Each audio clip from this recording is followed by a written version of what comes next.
Are you tired of being so confused? You feel like you're more fucked up than the lies on the evening news. Well, just step right in. We can talk about it all as friends. And if you want, we can hug and kiss and make up for the party ends. Agree or disagree, stop offering me. 'Cause I'm everything you want, damn sure what you need. I won't tell no lies, back up on the facts with truth. And if you can't get down with that, you must be somebody's dude.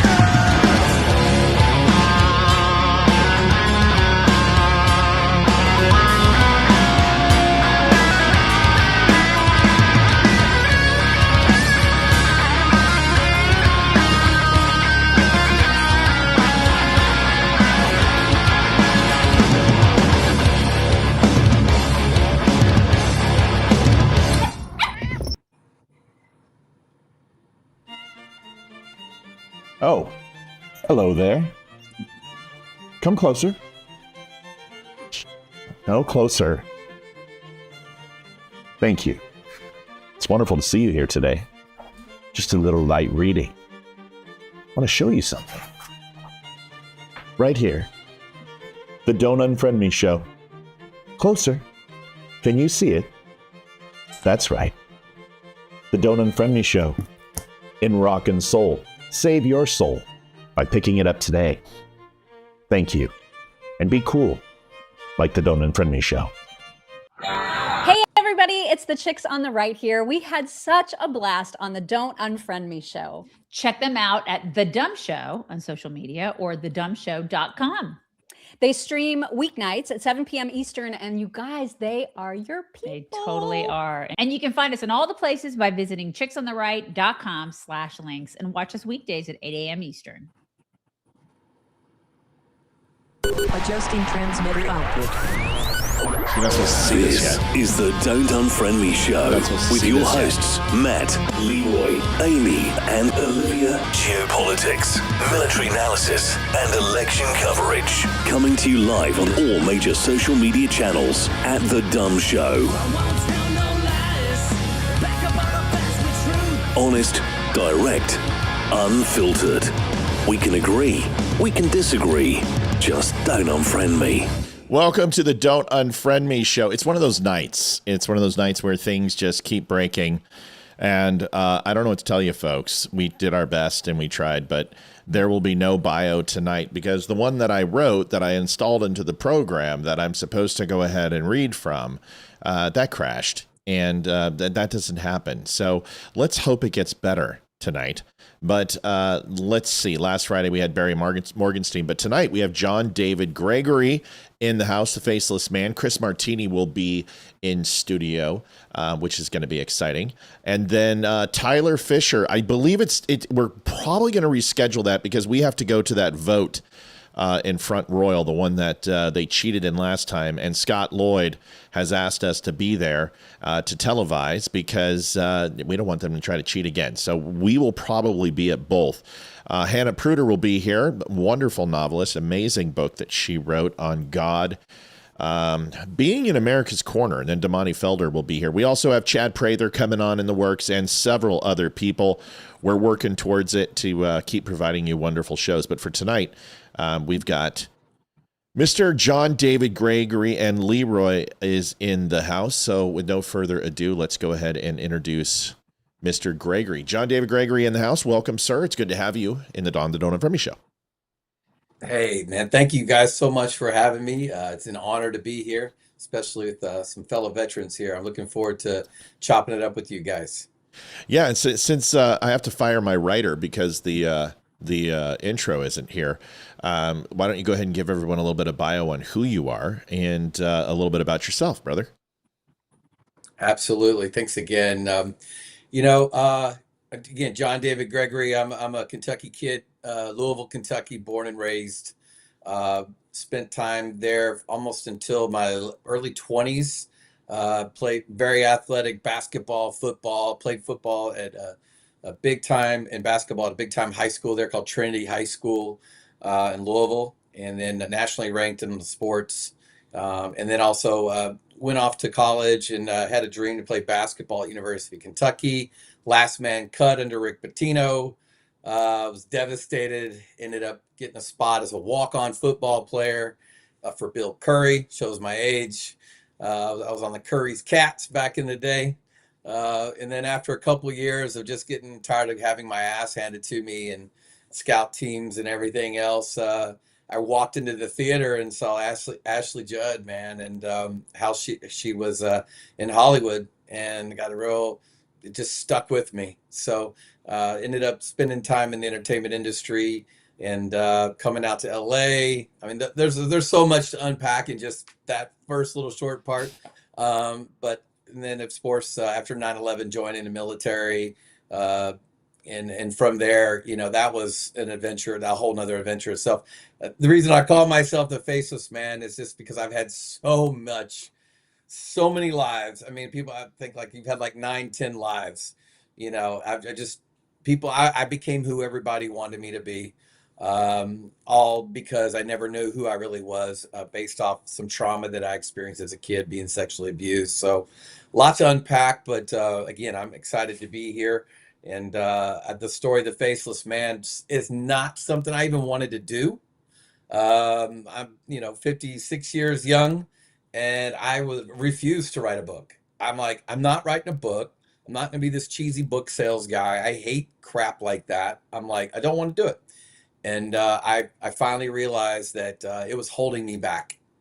And I needed to get this out there because of the demons that were chasing me down and literally keeping me captive. The dark secrets of my heart and the midnight hour, the times when I do things that nobody else knows, and the thoughts that fly through my head. And I'm like crying out to God, why can't I get the peace I'm asking for? And it came down to simply being able, the Bible says, confess your sins to God, you're forgiven. When you confess to man, the healing begins. And that's what it did for me.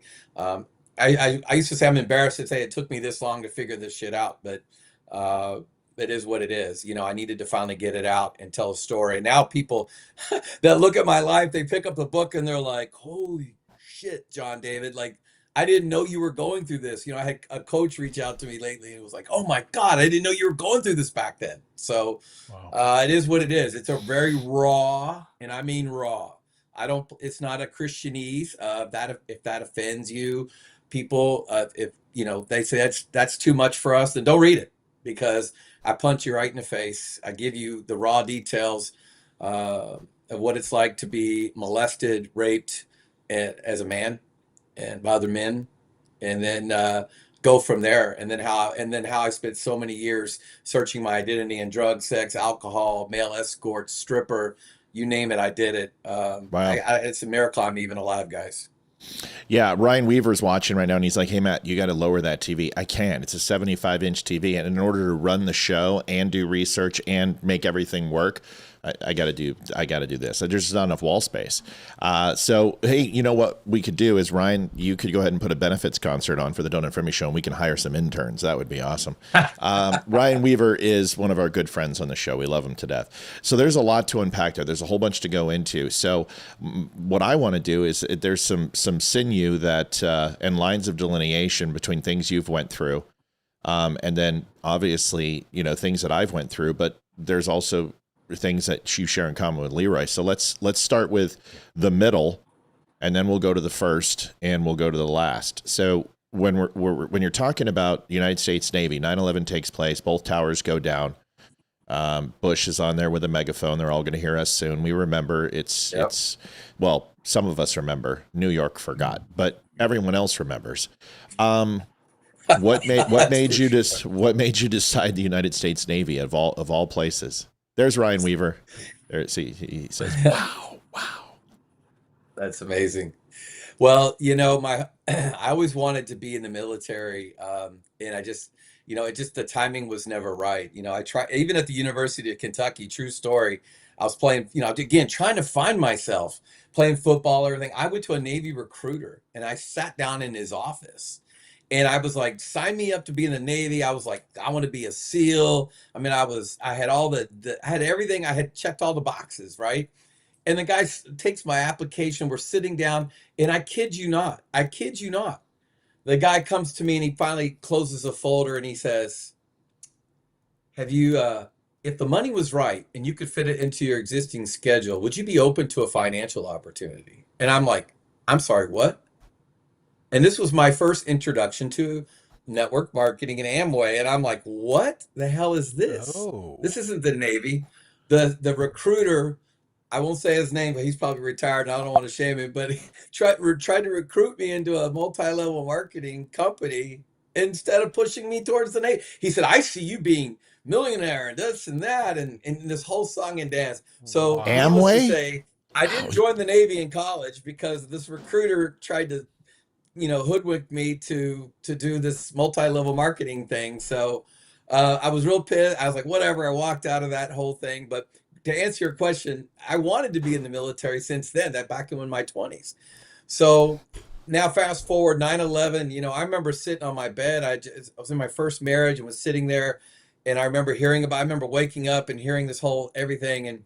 And you know what? I've always been drawn to old Hollywood, you know, the good Hollywood, I say. Where men stood up and made a difference. You know, they were like, we're not going to sit back and let everybody else do the work. Like Pat Tillman, may he rest in peace. People that stood up and said, hey, I want to do something. And I'm like, you know what? I'm at the time in my 30s, and I'm like, hey, I always wanted to join. Why not? You know, and I used to be embarrassed to admit this because it happened later, but you know, I joined the reserve side because that's all they would take. I'm a 35 years old or 30 something years old man. I can't remember the exact number. So I went to the recruiter. I tried to join the Marine Corps. They said, you're too old. I was so pissed. And I said, I want to be in the Marines. How old were you at the time? You were 32? I want to say 35, around 35. Oh yeah. They changed that shit, but yeah, they're probably going to put it back now that recruiting numbers are back. But yeah, absolutely, you were too old. I was too old, and then so then I went back to the Navy, and then they were like, I was ready to go full time. I didn't care, and then again the recruiter kind of flipped it, and he's like, well, because you're older, instead of going in full time, you can always go from reserve to full, you know, active duty. So why don't you just, you know, at least start doing reserve duty? So I signed up, and then I went to boot camp. I was the oldest guy in boot camp. I ran circles around these young guys because even then, that's when well, you had all that athleticism in your background. Yeah, it was easy. At boot camp was like, I needed to lose 15 pounds, you know? Yeah. I was like, hell yeah, let's go. It got easy. It got easy in 1996. So boot camp changed.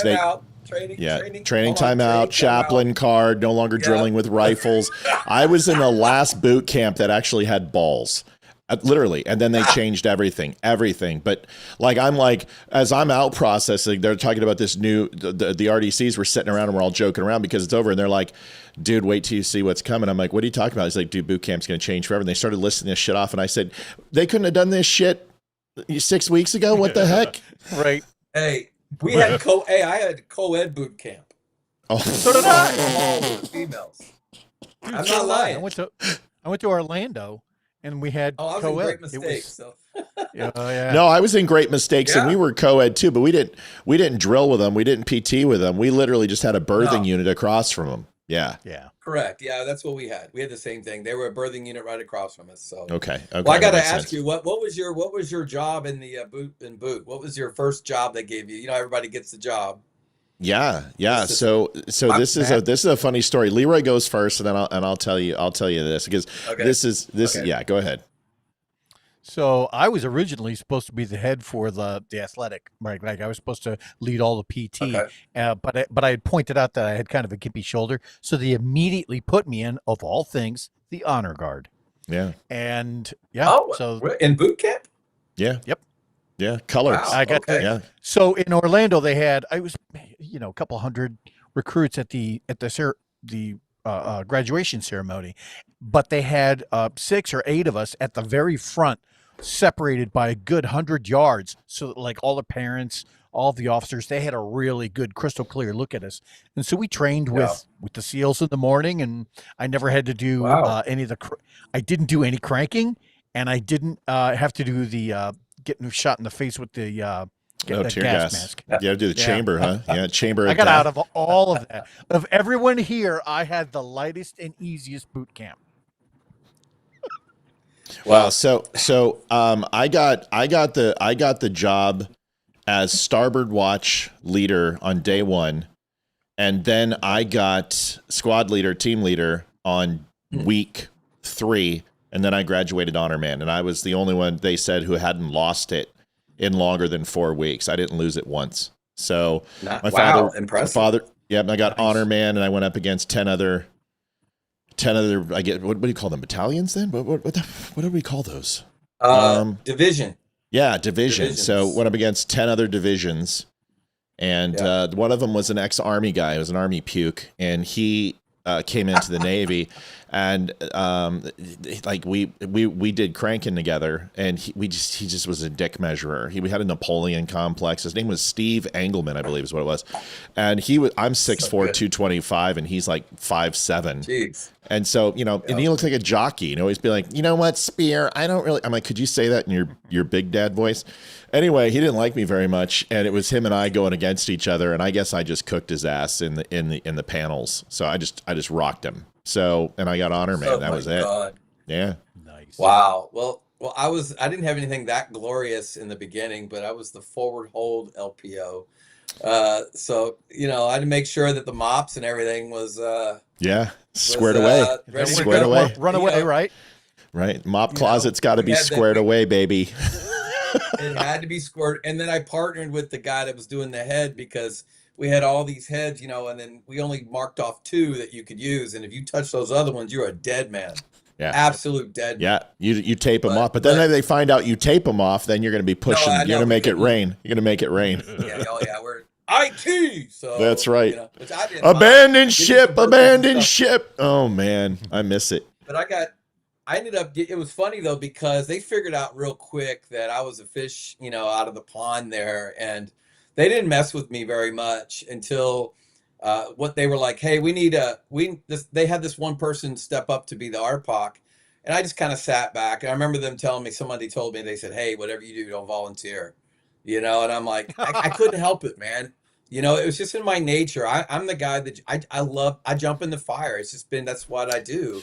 And they're like, they put some clown in there in the beginning, and the guy was just, he was 2 left feet, couldn't mark, had no athletic ability, nothing, no leadership ability. And then they fired him immediately, and they're like, we need somebody, blah, blah, blah. And then we had this real short female, I said not RPOC, I was an RPOC, of the RDC. And she just came up and looked at me like, are you going to volunteer? And I said, I got it. And I stepped in there, and I was the RPOC. RPOC, that's what it was called, RPOC. God, it's been too long. It's been 30 plus, man. RPOC, that's right. I've got that picture around here somewhere. You guys would love that. But it was fun, man. You know what? That's how they just played with me, chewed me, scream. They scream. And this girl hated me. She literally, there was this female, in the unit, and her dad was famous, or her grandfather was famous. You remember the song "Atomic Dog" by George Clinton? It was his granddaughter. No way. So No way. they would fire me. She'd fire me, and they would put her in, and then she would F up, and then I was like, whatever, screw it, I don't care. I'm back in line doing my thing. And then the two male RDCs were like, they would just go crazy. They'd fight. They'd put Gregory back in there. It's my last name, you know. And so then I'd put me back in there. And then right before graduation, man, I'm going to watch my mouth. That girl, man, right? I mean, my mom's coming, everything. This is a big deal. You know, they're like, she fires me before graduation and puts that girl in there to lead everybody in the graduation ceremony. And I have to tell you, man, sweet justice for me was when they called us to attention, and the whole crowd, everybody's looking, the commander of the base, Lieutenant Hut, we snap right at a close interval. She goes, dress left, dress. And I'm like, what the? Like, dress left? Like, we were all like, and so some people were like, and it was just this whole mess, you know. And I sat there and just kind of chuckled to myself, and I was like, well, that's what you get, you know. You guys playing this game, man. But anyways, that's a funny little story. I got so many of them. Recruit chief petty officer, man. I won't. Yeah, I never thought. Yep. There's things I can still remember most of the guys, but I still don't remember all the terms. A lot of that shit you data dump over the years. But yeah. Like, I still don't. It was division. That's right. And then you remember your division?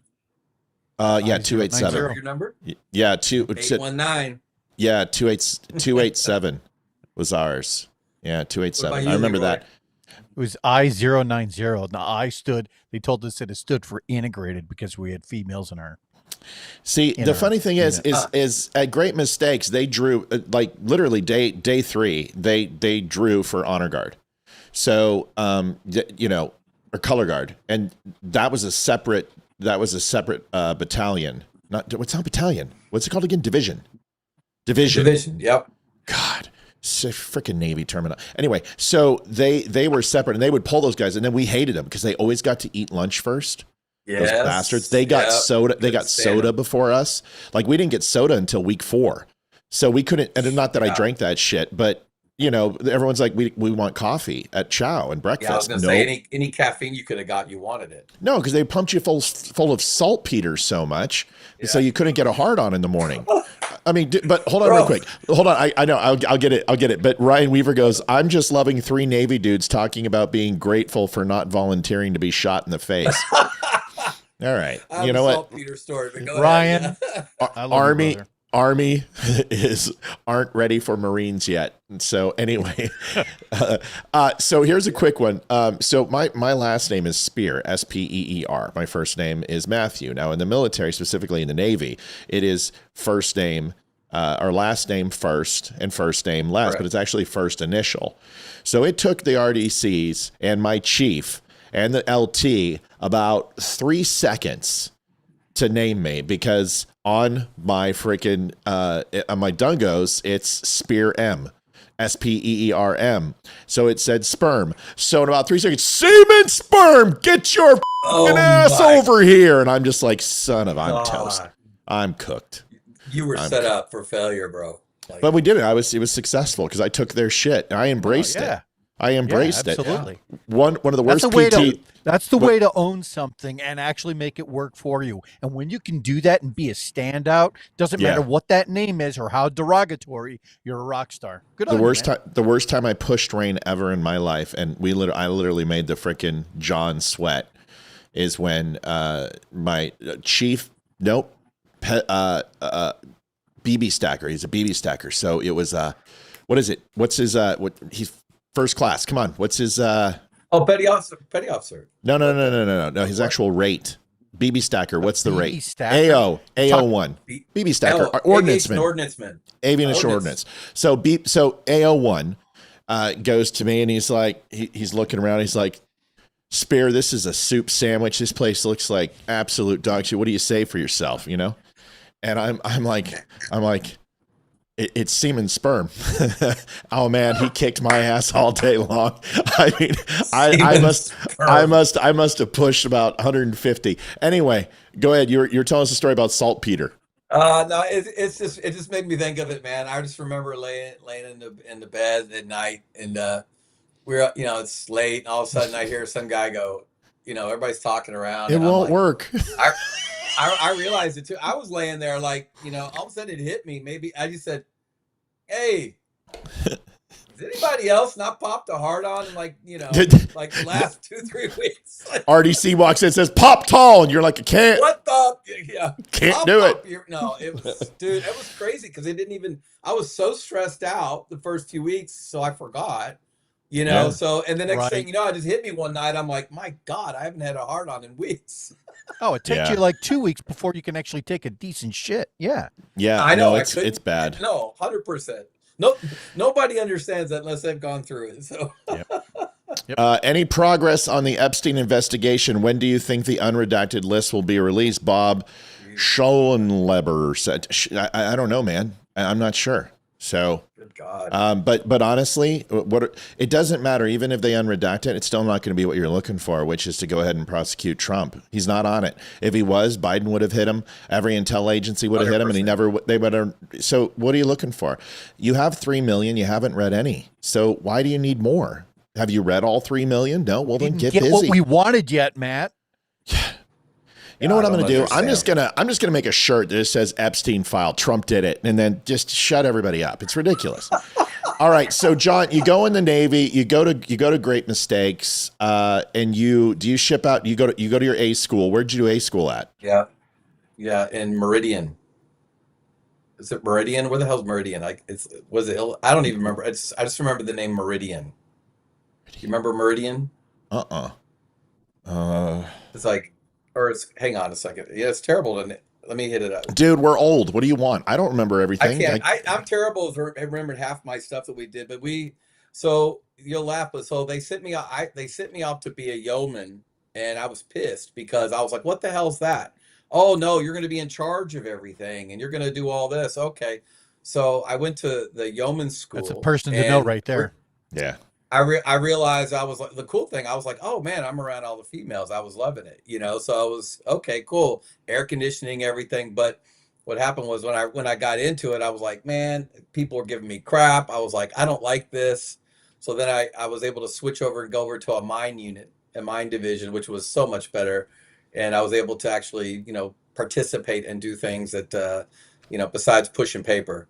But I will say, but the funny thing was, even when I was in the mine division, they would always refer back to me, and they would say, hey, I had everybody, can you hey, Gregory, write my eval. I never paid for beer. I never paid for food in Okinawa. I mean, it was, because I cooked, which, and I did everyone's evals. I made you look like a first class, you're up for Chiefs board, whatever. I made you rock. So I've always had that ability to write. All right, so you're in Meridian, Mississippi, and decide yeoman isn't for you. But it's okay. It's all right. Which essentially it looks just like an IS indicator, except you don't do anything. So that's yeoman. It's funny. I can't even see if you look at the insignia for IS and yeoman, it's almost identical. It's like a feather thing. They're cross feathers versus spyglass and a feather. So you get mistaken for a yeoman all the time. They basically say a yeoman with a really high clearance. So, but anyway, all right. So but it helped me, it gave me a lot of, I had some really great experiences with that, with Admiral, I believe it was Admiral, and I'm so bad now. Again, my Navy stuff is so foggy now. I'm like, the people that I met, and I think it was Admiral Greenert, Jonathan Greenert. I was driving him. I got to drive him from the airport to the War College in the East Coast at the school. Annapolis. I'm sorry, the Navy. No, in the Jersey outside there, New York area. It was the Navy Sea Power Symposium that I was at. There's a school there. Oh, the Mariners, the Mariner Marine Academy. Oh, okay. That's not what I was sorry, thinking. yeah, my military dude. stuff's so foggy. Whatever, bro. Dude, what? Yeah. You remembered RPOC, for God's sakes. I couldn't remember that I know, shit. Too much. I thought you were beer. reaching I for the can't Citadel. remember, bro. Yeah, I thought it was Citadel anyway, I too. had an Well, you said opportunity to Naval grab War some- College. Thought it was Annapolis, then Yes. Citadel, then okay, but that's okay. Yeah. So you go do that, and then did you volunteer for overseas service? Were you deployed on vessel? or were you... So what happened was I ended up, I got back to, when I was in California, and they said, hey, you know, there's this unit, you can go in, but they're going to put you into with the minemen, and you become one of them, and there's travel and everything. Do you care? Because they deploy, they go overseas, and I was like, you know, and to be honest, I was not really happy in my marriage at the time, and you know, the joke is, you know, don't every guy. I'm not outing every guy in the Navy right now, but when they're like, hey, who wants to go? Everybody's like, you know, Right. Right. all the married guys were raising their hands, you know, but we would go over to Japan and we would do bomb builds, and those would be brutal. You know, they were just nonstop. But I joined that unit there, and that was out of Seal Beach and Mobile Mine Assembly Unit 1. So true story. While we were out there, you can Google this. Have you ever seen a picture of the forklift with a bomb hanging off the end of it outside of a bay? That's us, unfortunately. Oh, I was there. That was, but I will say, I always thought ordnancemen were stupid, but I just like what do you do? I stack bombs. Okay. Anyways, you lick windows. Get out of here. That poor I guy, have a buddy of man, mine who's he a got his mineman. ass chewed one side to the other. Go ahead, Leroy. I was going to say I have a buddy of mine who's a mineman, and he talks about when we were going through season together. By the way, John David, I'm a current Navy chief. I'm a intel chief. So, and when I went through season, this is like 4 years ago with the guy who's a mineman. He talked about like some of the stuff that they had done, like literally building some of the stuff from scraps, and you're like, that's amazing. Yep. And so I've seen, I can appreciate some of the difficulties of mineman life, having heard about it secondhand it's good. anyway. Did you get along with It's the a very EOD close-knit boys? community. Did you get along with the EOD boys in Seal Beach, or did they have a complex? Yeah. Good guys. Well, you know, they were very, you know, it was a, you know, pissing contest, if you know what I mean. Of course. But you know, it's fine. We rub elbows because we all have to work together. So Yeah, even that's in great. Japan, it was the same. Even in Japan, it's the same way when they come in. So you did you do any ship time at all, or no? And that sucks. I regret that. I wish I did. There was different opportunities that just never came my way. You know, I anytime I look, I would always look. I would actually go online. I forget. Again, my Navy knowledge is so fuzzy right now. There was that portal that you could go to, and you could find like different opportunities to go do those kinds of things. And what was that? I can't remember the name of that thing. Yeah, Navy was like a job board. No, but the one they've changed the name of it, and now it is it's a billeting managing portal. Yeah, I don't remember the name of it. You apply for other jobs. Correct. And you know, as long as you had the qualifications, they would say you could leave your current unit and go do something. And I actually did it. That's how I ended up in Virginia for a little bit. I was like, I forget the names, like Comomag, Sal. It was an air wing unit, and did some work with them and some of the maintenance on some of the planes, and met a bunch of really cool pilots and whatnot. But you know, it's like you find stuff like that. You're like, hey, I want to go to Virginia for 6 weeks and help out. They need some help in the logistics department, or they need some help in the maintenance division, or whatever. I was like, let's go. That was TDY, but it wasn't it wasn't like a TDY portal. It had a name. ADT. I can't remember. ADT? ADSW, ADOS. There's ADOS, there's AT, there's ADT, and then there's AT. Okay. I think it was ADT. It wasn't AT, because AT was what you did. You had to do 2 weeks. Yeah, that was a joke, because we burned that thing up, man. I was like, 2 weeks. We were over in Japan 3-4 months at a time. So that sounds more like ADOS orders. Yeah. So I absolutely remember what it was, but what it did, but I don't remember the actual name of it. Tremont said, when you apply, you go to 3 bases of your choice. You may not get it. It's called the dream sheet, right? Unless you're number one in your A school and C schools, you punch your own ticket. So what do you my remember? Navy assignment, by the way, MNA. That's what it is. My Navy assignment. Yeah. Got it. Okay. So when you punched your dream sheet, Leroy, what did you ask for? Do you remember? Well, I was a little bit different because all ISs are a little bit different. I ended up trying to stay local. So all my dream sheet shit was just literally everything that was local to me. And we only had like 4 or 5 units. So mine was a pretty short list. Got it.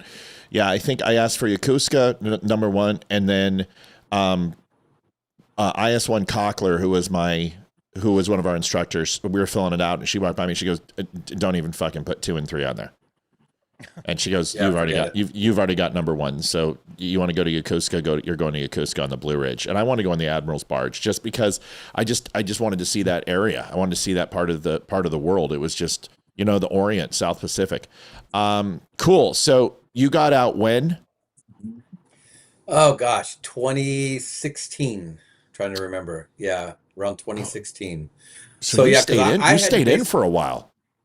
Yeah, I stayed in, and I came back to the States, and it was, that was kind of what I was doing. And because it was hard for me, here I am trying to pursue an acting career. Because remember, I signed up during 9/11 and I waited a year and then I was doing acting and I was actually doing I had actually had some momentum. I did some work on a soap opera and had a part with Tom Hanks, all this like little stuff. And then One Life to Live starts happening. I'm sorry? No, One Life Days to of Our Live. Lives. Holy shit. Okay, now what year was this? Because I'm old school Stefano 90. DeMero with Roman and Marlena and all that shit. I'm gonna blow your mind then if you're a fellow soap guy. So if you remember the story, yeah, come on, I wouldn't have guessed you'd be watching now.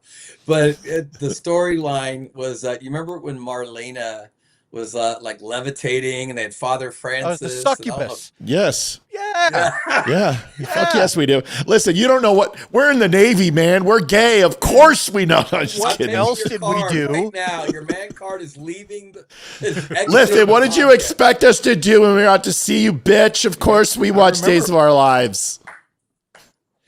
My own father was like, it drove him crazy, when I left to go out to LA and he's like, I told him I was on this soap and he's like, just never would talk about it, man. And and then when I had like my first line, even when I got my hair, I started to get my hair cut by a hairstylist, he lost his mind, so my mom's like, let him explore his creative side. He's like, it's the barber. What is this? Hairstylist? I don't. Yeah. That's hilarious. I love that. That's old school right there. My dad right? was tough. And when you're trying to stand out, when Yeah. you're an actor trying to stand out, you're doing anything you can to, to try That's and break correct. that ceiling. Good on you, man. I was. That's awesome. I got on the show and it was really cool. The funny thing was I just got on as an extra and then a director. It's terrible because I was doing some background work on remember Frasier, the show Frasier? Yeah. So they had this amazing spread of food. And that's one thing, the sets. Nowadays, they're not so great. But back then, man, it was like, surf and turf and everything. And they had this shrimp, something I ate this shellfish. It was so good. And then I knew I had to be on Days of Our Lives the next day. And when I woke up, I was like, oh my God. Oh, dude, no shit. You were, I was like, you had shellfish allergies. It looked like quasi effing moto, it was like, what happened to me? And so, but this is my dream to be on Days of Our Lives because my high school girlfriend dumped me because I was coming to LA. And when I'm in college, I said, I'm going to LA. She's like, I'm out.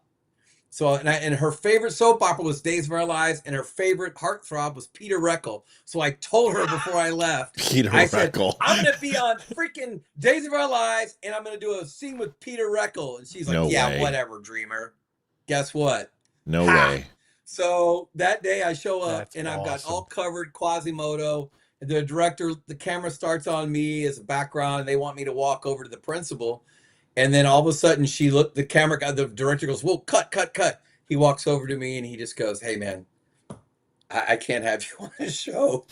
Your face." Your face. I'm like, They couldn't have written it into the script or something that, like, you know. I'm like, like, Oh my God. But he ends up saying, "But I tell you what," he goes, "I love your look. I'm gonna have you go over to casting, get better, and I'll send you over there and we'll set a date." And I'm just like a little biatch. I'm like in tears, oh my God, this is what I wanted to be on. And but anyways, fast story, ended up about a week or so later, I got to read for the show and they liked me. And then I came back and I had a great scene with Peter Reckl. I mean, this is how I was like, you know what? Thank you. Like, because I get on the show, my first line on daytime is, "I'll get the chart."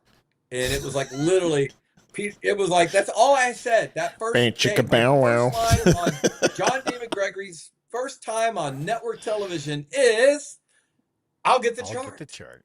And I remember thinking about it going, how do I say this? Is it, "I'll get the chart"? Or is it, "I'll get the chart"? Or, "I'll get the chart"? Or improvise. And then they're like, I all these ways to say it. will and get then the chart. Walk in, they go, "Take him to room 218. I said, "I'll get the chart." And then it was Peter Reckl and everything. And then they were like, "Cut, move on." I was like, what, that's it? That's all you got to do. And then it was so funny because I called, back when you had voice, those old, remember the old answering machines? So I called that girl, and her answering machine came on at her dorm room. And I was like, "Hey, yo," I won't say her name, but I said, "Make sure you check NBC at 1 o'clock. That's it, Peter Reckl. "Make sure you check NBC at 1 o'clock and tell me who you see. Bye." Oh man. That was, you're like, in your face. Yeah, that's right. In your face. Bo and Hope. Was there any other couple in the world that everybody wanted to be except for Bo and Hope? I mean, holy crap. I mean, I'm old school Days of Our Lives. I think I'm before you boys. Like, I'm talking Stefano DiMero, Tony. Yeah, I remember all that. Like old, Tony, like when he used to have the prism, Stefano DiMero with a prism, Louisiana, Howie. I'm old school. Yeah. And then John Black. John Black was Roman. Yeah, it was Roman when Roman had his face surgery, but he died, and then they brought him back. Listen, folks, I watched, it was Summers. My God, you need a life. Well, yeah. Okay, Mr. Succubus. Shit. Pulled that one out of your rectum. I just remember that one. Well, I remember him too. I mean, I was probably, I don't know, I must have been like 9. And my sister got into him over a summer, and we watched him every day. And I was like, "This is good shit, man. This is prime TV." And then you get addicted to that shit, because there was nothing on TV like it. It wasn't bad. It was actually really entertaining. Now, it was. I mean, then they released Hill Street Blues and stuff like that, and then they just put soap operas to shame. Yeah, they did. All right, so you go in the Navy. You get a little taste on the acting chops. Now you did private security, I believe, and some bodyguard work for some HVT. Yeah. Walk me through that, man. So, what happened there? Well, I got tired, I said, of being a broke actor. It was like, the funny thing is everybody, as soon as you get a little success, everybody thinks that you're "Oh, did you move to Beverly Hills?" I'm like, off one line, bro. Yeah. But it's LA. But at least I was in LA before. I was paying $500 for a studio versus $2,500 for a studio, but then, I was at a gym boxing, and this guy was looking at me, and he said, "Hey, come and do some sparring with me." So I jumped in. I was actually, and I missed this. Do you remember Big John McCarthy? Yeah. He's for MMA. He's the, real big. Let's Big get it John. on. They call him Big that guy. Yeah. Yeah. Big John. And so you can look him up. He had his own gym in Santa Clarita where I was living at the time. It's called Big John McCarthy's Ultimate Fighting or something like that. So I was training there. I fell in love with MMA. I started doing MMA training and sparring and stuff. So this guy hit me up, and he's looked at me and he goes, "Hey, you should do, man, have you ever thought about doing security?" Yeah, that's him. "You ever thought about doing security?" And I was like, "Man, I don't want to be a security guard." And I'm like, he's like, "No, but I mean like high end for celebrities and whatnot." So, and I was kind of grandfathered in, because nowadays you got to go to all these schools, and no one will hire you unless you have that. But I got in like in the old school days. I call it, I was cowboy, learned from the ground. I learned from this veteran. His name was Pascal. and they put me right in, man. And it was crazy. Like I always tell people this. I was telling my son this.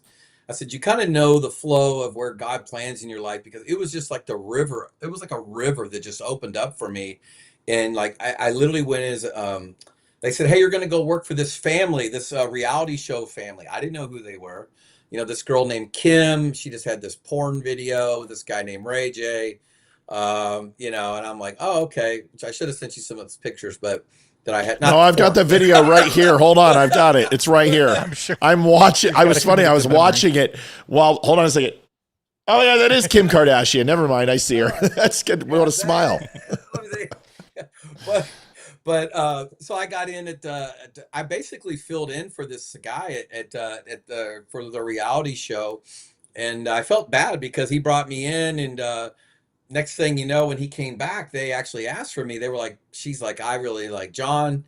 And so next thing you know, I get a call from the big boss. He's like, hey, I don't know what you did, but she really likes you and she wants you to be her guy. And I was like, wow. So next thing you know, I'm taking care of Kim Kardashian. And then at that time she had just got with Kanye West. That was a long time ago. Literally they got together. And I spent years with them, running all over the place with Kanye too, while he was doing his albums in the studios.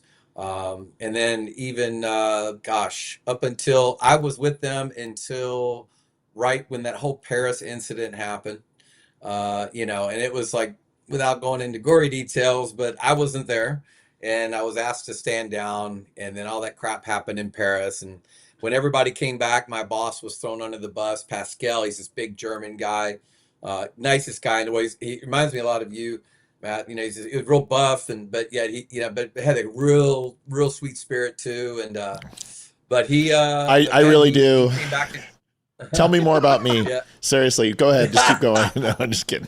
No, but he was like, you know, he was tough because you knew you couldn't mess with him. You know, he would snap your neck, but at the same time, you can tell that he'd give you the shirt off his back if something went down. He'd be there for you.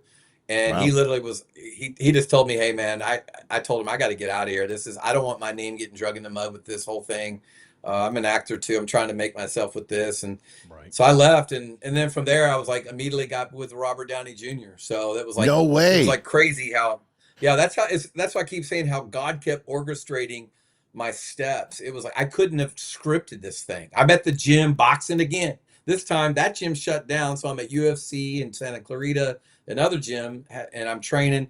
And this lady who was, I don't know, she was an instructor there, and she came up and started talking to me, and she said, what do you do? I said, well, I'm an actor, you know, but, you know, while I'm not acting, I do close protection.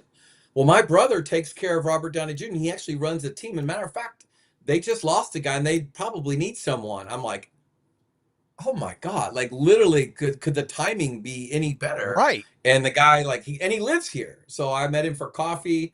He's like, you were with, they knew I was with Kim because I was all over TMZ all the time and pictures and everywhere. So they're like, you were with her, fine. You know what? You're in. He interviewed me and I was in. The next thing you know, I spent a couple years with Robert. So I have so No many way. great stories. Well, I probably So, book another show. gotta- I have so many things. I got a question then, right? Because I have always heard that Robert Downey Jr., like he knows some level of kung fu on the side, but you doing Yes. what you do, I have to imagine, like, was there ever the opportunity where he was like, hey, can you show me something? Or vice versa? No. Actually, no, not at all. I mean, he does that he had that pole with all the, what is Yeah. it called? There, it's Wushu, I think. Is it I don't know. Is it Bruce Lee's Aikido? Is it Aikido or Bruce Lee's I don't know. was, oh, crap. It's been a long time. I can't remember. Too much cheap Navy beer. There it is. There's, Sorry, guys. I'm looking shit up while you guys are talking about stuff. Sorry. What are we asking here? Yep. That's Chloe. Yep. Oh, I was just asking him if because Robert Downey Jr. was into martial arts in some way. I don't even know what There it discipline, is. but just if they had ever had a chance to spar. No, you know, Yeah, look at and that. he's, Wow. listen, I used to see him train all the time. He had a setup in his house and he was very disciplined with it. And, you know, I know he was going through sobriety. He still is. He's been sober all these years now, but that was something that he was very passionate about. And I just got to tell you, man, he was the nicest guy in the world. And and took care of me, took care of everything. I went through a divorce, and when he found out that I was sleeping in my car at the beach, he was livid, and he pulled me in, and he's like, you know what? My assistant lives in, this is how I ended up here in Westlake. He goes, my assistant lives in Westlake. He has a house. And he tells Jimmy, give him a room in your house. And he made him give him a room. I had my own room in this beautiful mansion in Westlake, while I was going through all that and working for Robert. I mean, he literally, again, just the divine hand of the grace of God was on my life again. As I always say, don't feel like I was deserve it, but for whatever reason, it just fell in my lap that way, and I'm very grateful. John David, when you were talking about martial arts, what were you asking about? I didn't hear about dummies or something. I was focused on videos. I forget the name of that. The wooden structure with the pegs that hang out of it. Yeah, what that thing was Wing called. Chun. Wing Chun, or the Muk Yang Yang. Yes. Muk Yang Yang is the formal name of it, I believe. I think. Yes, that's it. That's it. Yeah. Mm-hmm. There was something else. Oh, okay. So when you're full bodyguard, are you carrying? Yes. What was your choice? What was your weapon of choice? 26 subcompact. A Marine told me I said, what should I carry? And he was my instructor, and he said at the gun during the gun training, and I hadn't bought one yet, so he said Glock 26 subcompact. He goes, you want to be quick, you don't want to have this big, you're concealing, so he didn't want to have this big clumpy gun hanging off my pelvis area. So, and I love it. It's small, but Glocks work. I'm a They good always shot. work. It'll do the trick. It's a Mercedes. I call it the Maybach of guns. So I love my Glock. Yeah, nothing wrong with Glock. Glock works. Most with your Glock out, Yeah, most people get addicted to one brand, and every time I walk into a store and I'm like, well, let's see, I've got a SIG, I've got an HK, I've got a Glock, and they're just like, why? And I'm like, because I want to be efficient and be able to pick up anything. That's why. I don't want to get dedicated to one weapon. All right, so this is great. This is about to me. This is fun. Like screw interview questions. I don't like. I mean, we do them. I was going to ask. So Matt sends me. He sent me like this. Like, we're gonna, tag team. We're gonna get across some of these questions. Didn't work out. You can ask me anything. I don't mind. It's fine. Yeah, and when things are like impromptu, there's so much more zest in it. Yeah, right? it's me too. But those questions are there to spark creative thought. They're not there to follow an outline. In fact, if you've ever watched me do interviews, I don't do this. So tell me a time. I mean, it's not a fucking job application. So what somebody does the said word integrity mean to you? Right. Can you tell me about a time that you disagreed with a superior? So we just had somebody say, well, Matt remembers Days of Our Lives, but not Navy terminology. That's not true. I forgot. Listen, I just couldn't remember RPOC, and then whether we called it a division or a battalion or a regiment, because fucking Navy doesn't really get into that. But I'll if you want to go through standing orders, I'll cook everybody right here on standing orders if you want to, because I remember every single one of mine. So you want to play that? You want to play that game? We can do that. That's fine. Or if you want to do we can even do chain of command if you want to. I'm ready, but I can't. I can't remember the bullshit. You know what I mean? I can't remember none of that stuff. All I remember was the last time I probably said one. I had the smoke was in my face, and they pulled my mask off and said, "Give me your 4th general order." And I was like, "Oh, dude, that's the worst." You're like, 4th general order to repeat all calls from posts more distant from the guardhouse than my own. 4th general order. Saying that with a face full of tear gas, you're puking. Nerds, such nerds. And I've seen that happen too. Like when you get a face full of that stuff and just snot starts pouring out, it's like, oh, horrible. Yeah, I've never seen your face. Yeah, right. The first thing, it's like, all right. So listen, let's go back to. I'm not trying to create, like a John Clement moment where we're going to now let's start the cry. But it's a huge part of your book. And this resonated with me when I heard your story. Terry introduced us, and I'm sorry it took 4 months to get you on, dude. It's just been, we've been backed. I mean, I think we're booked now till November, but it's really good to have you, man. And we would love to have you again, of course. But one of my biggest episodes that I've ever done, Leroy was aware, and this was were you with us then, dude, or did you come after? Yeah. Okay. No, I was on with you. So Leroy, this was me really talking This is about a rough episode. Yeah, it was a rough episode, but it's also an episode that 37 million people have seen. And Wow. it really put Don't Unfriend Me on a map. I mean, we were doing 5-10 people a night, and then the election we absolutely crushed. It was Crowder and us were the only people on until 3 a.m, and Crowder had 10 million people on, and we had like 3,000. Now for a show that only had like 7,000 followers, that's a lot. So that was our first big hit, and then this episode, I don't know why it went global. It just did. It just took off, and it was discussing my sexual assault that I had, and it was something that I had never done publicly, and I had. It's not that I was hiding it; it's that I had come to terms with it. But I had something a little bit different than it happens a lot actually, but different than most stories is I didn't have full cognitive recognition of the event until I was 18 and a half, and I had blocked it out, and I never thought of it. So when I finally released it, I went through the details on the show, and it was hard, but I felt it was important to discuss it. And this is a big part of you and who you are. And I guess I would just say, for somebody who is put together like you are and has done magnificent things, and we all three of us share that in common. A lot of people look at Leroy, myself, and probably you and say, yeah, right. And then you're like, okay, well, here's the proof. And then they're like, oh, well, and then they poof and disappear. This must have been extremely difficult for you to navigate. Did you do it alone? And if you didn't do it alone, who was there with you through this process? And kind of walk us through it if you don't mind sharing. Wow. All of a sudden I'm not trying to manufacture anything. It just hit I'm with you, brother. For whatever reason, something just hit me like it's just a transition moment for me. Because you said, did you do it alone? And in the beginning, the answer is yes. And it about killed me. Because what is a boy to do when you don't understand that? You see, it happened to me not once, I've had it happen to me multiple times. Right. And to the point where I was like, what am I, this? Pardon me if I offend anyone, I'm sorry, but what am I, this fuckboy for every right. man out there right now? What is it? Just beep that out. I apologize, but I don't know. You don't need to apologize. We won't be beeping it out, by the way. Okay, but there's no other way to put it. There's no other, and that's why I say what I say, and I call this book raw, because it has to be this way, because you cannot put sugar on it. I'm so fucking sick of listening to people put sugar on these stories.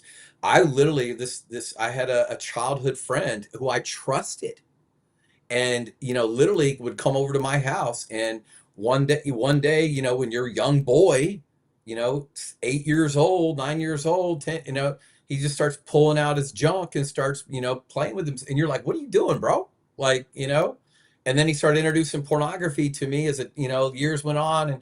And next thing you know, is touching me. I mean, and people are going, well, why didn't you do anything? I'm like, wait, your brain is not fully developed and you're not understanding.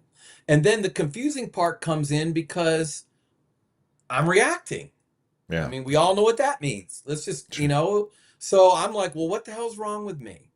Right. Guys, and I'm reacting this way. So, but I'm like, and then I'm like, but no, how are you not supposed to Right. in that situation when you've never experienced anything different? Right. And Never. it doesn't matter whether it's Never. man, woman, whether female or male.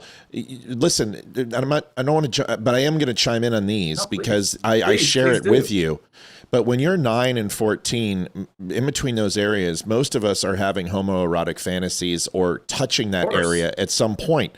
And most people usually only touch it for a brief second in a dream, nocturnal emission, or they see some guy in a shower and then they go, am I gay? Nope, I'm not. And then boom, it's over. But there's other people who are introduced to rape and sexual assault, and it creates a lot of confusion for people. And they would react to it. And what he means by react to is become sexually aroused by it because And that's the stimulation that's taking place, and you're being introduced for it for the first time. So you don't know if it's right, wrong, or indifferent, just like you didn't know in the backseat of a car with Jenny McCarthy, and not the Jenny McCarthy, but you get my point. Yeah. Right. Oh, 100%, and the thing was, it was like, I'm in a Christian home. This guy I knew was a Christian guy. He went to church, same church we went to, everything.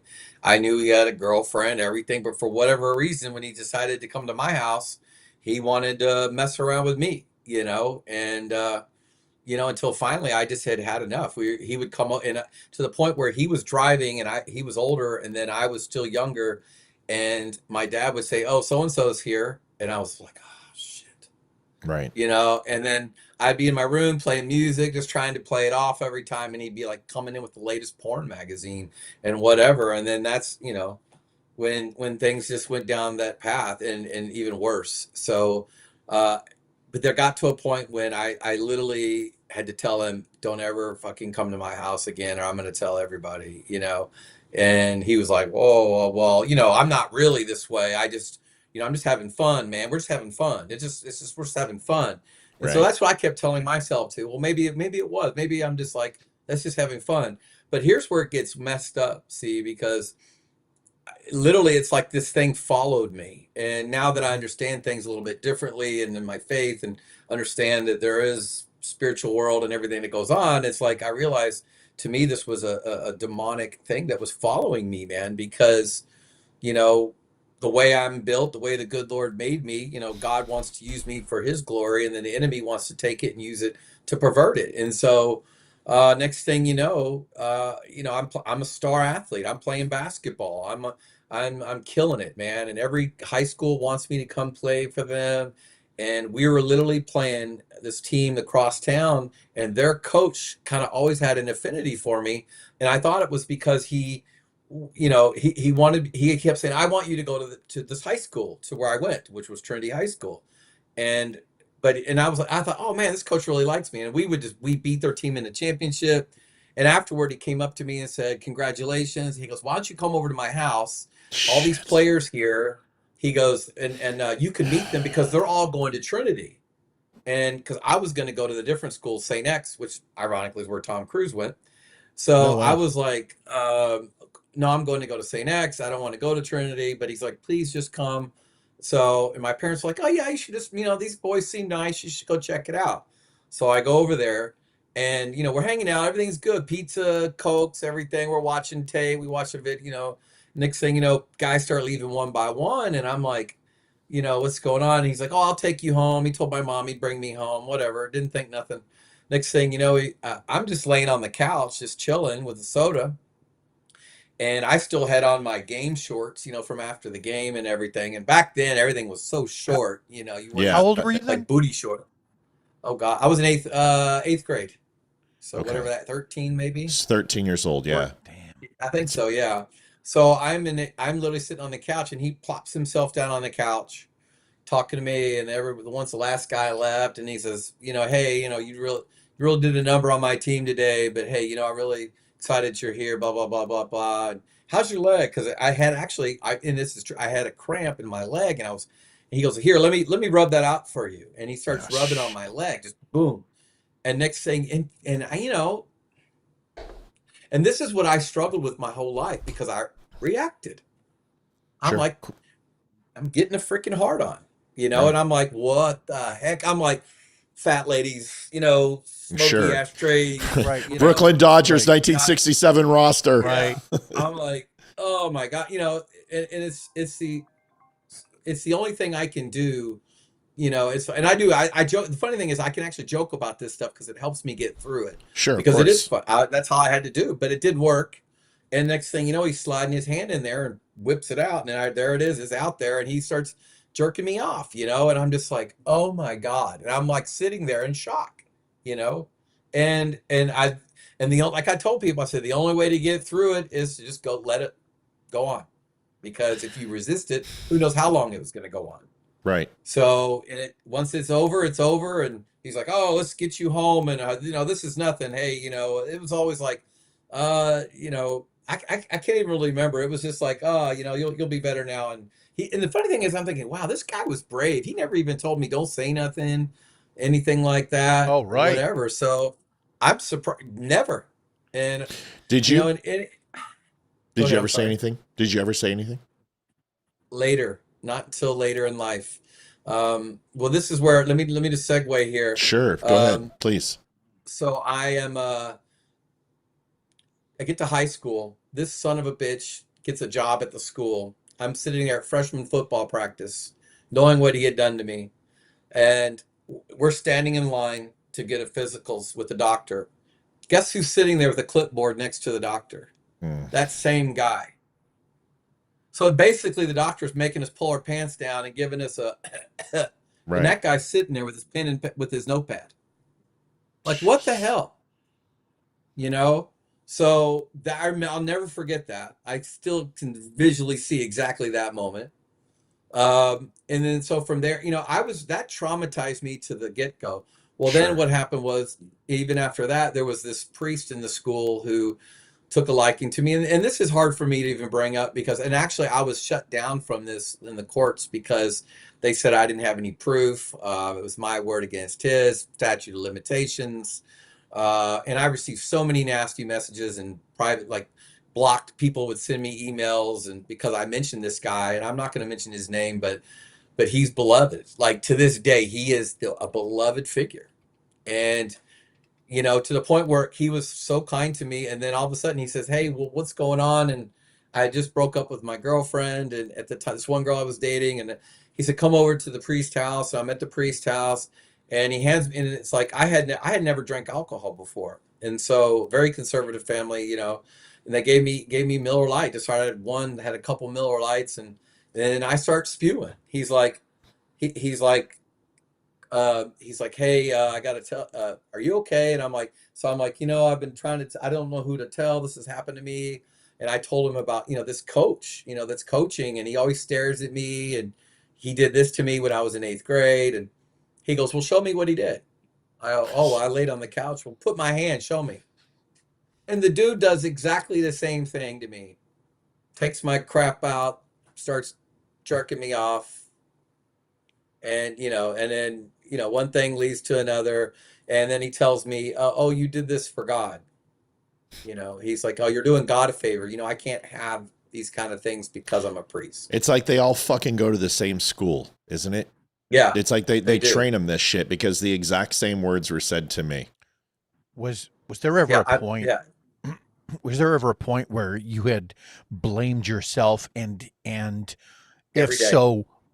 so, when were you able to kind of shift gears from that? It wasn't until it's in my 30s. Well, because That's a long time to haul that I around. struggled with That's a long time. in my 30s, I suppressed it. This is where this whole book kind of goes into, because I ended up getting out of college and that became a male stripper and an escort. Out of all that, I got into escorting because of it, because people wanted me for sex. No matter where I would go, somebody wanted to suck on me, screw me. And, next thing you know, men were coming at me, throwing money at me. I was like, what? I mean, I was so down this dark hole, I couldn't get out. What were the drugs Until like? finally, I was when I got into Hollywood, it went from cocaine to crystal meth, Yeah. and then ironically, But by that the same time thing you're happens. spinning, bro. You're spinning. I mean, like everything that I'm so happens in long- between.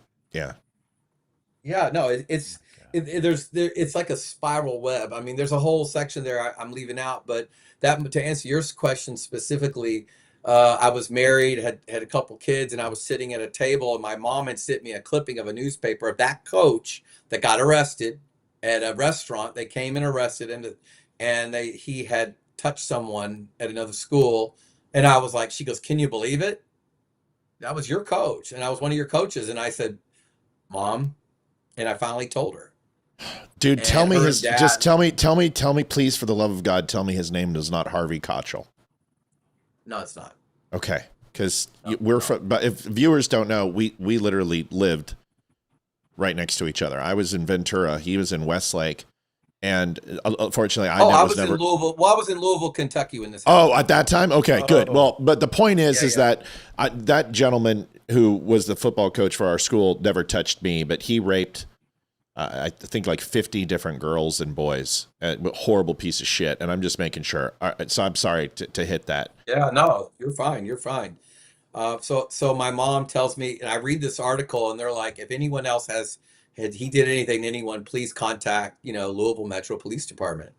And I'm sitting there going, oh boy, oh shit, yeah. And I was working for the Kardashians at the time, and I had, closet, severe, drug, quietly, alcohol, real heavy alcohol, just dark demons I'm fighting, even my own sexuality and thoughts. And I'm like, I'm so confused with myself, but I'm trying my best to be a good Christian, married, kids, and I'm fighting devils from hell every day with my own thoughts. And so I finally just said, all right, I called the number, and next thing you know, they interview me, and now that gets public media attention. And next thing you know, I had to get an attorney because I'm getting news channels calling me because once I contacted the news station, and then so I basically ended up with that guy, and it ended up being an offered plea.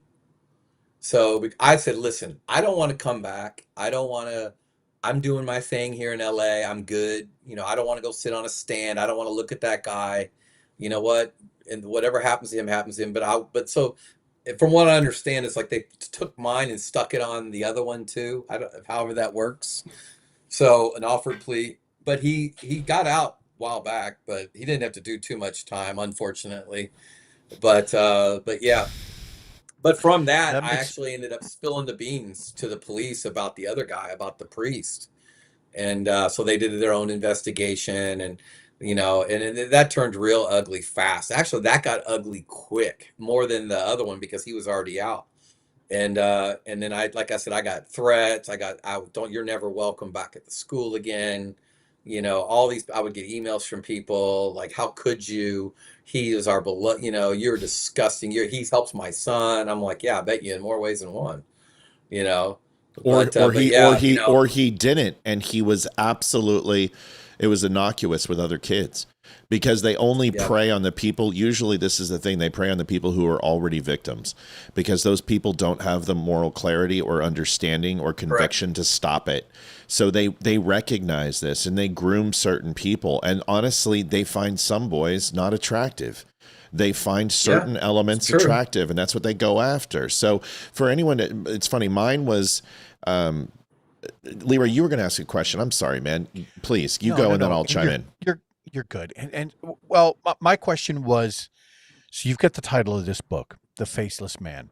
And I know that you explained what it meant before, but in a way, it seems like there's some heavy crossovers. So there's some connective tissue with maybe somebody who's struggling for some identity because of all the trauma that happened in the past. And I just wanted to know if maybe I'm anywhere near the mark.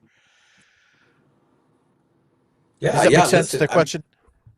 No, can you rephrase that again? I'm sorry. Yeah. So because of the name of the book, The Faceless Man. Yeah. I'm kind of interpreting this as maybe more than what you explained prior, but also maybe somebody who's struggling for identity based off of the trauma that they had in his past. You know what I mean? 100%. That's what this whole thing is about. It's all about your soul is stripped from you piece by piece by piece. And like I say, I used to look into the mirror again. Just gonna say how I used to say it. I'd look at myself and go, "Who the fuck are you? Like, who are you, John David Gregory? You're a freak. You've done this. You do." Because I was so disgusted with even behavioral choices I made as a consenting adult after all the trauma.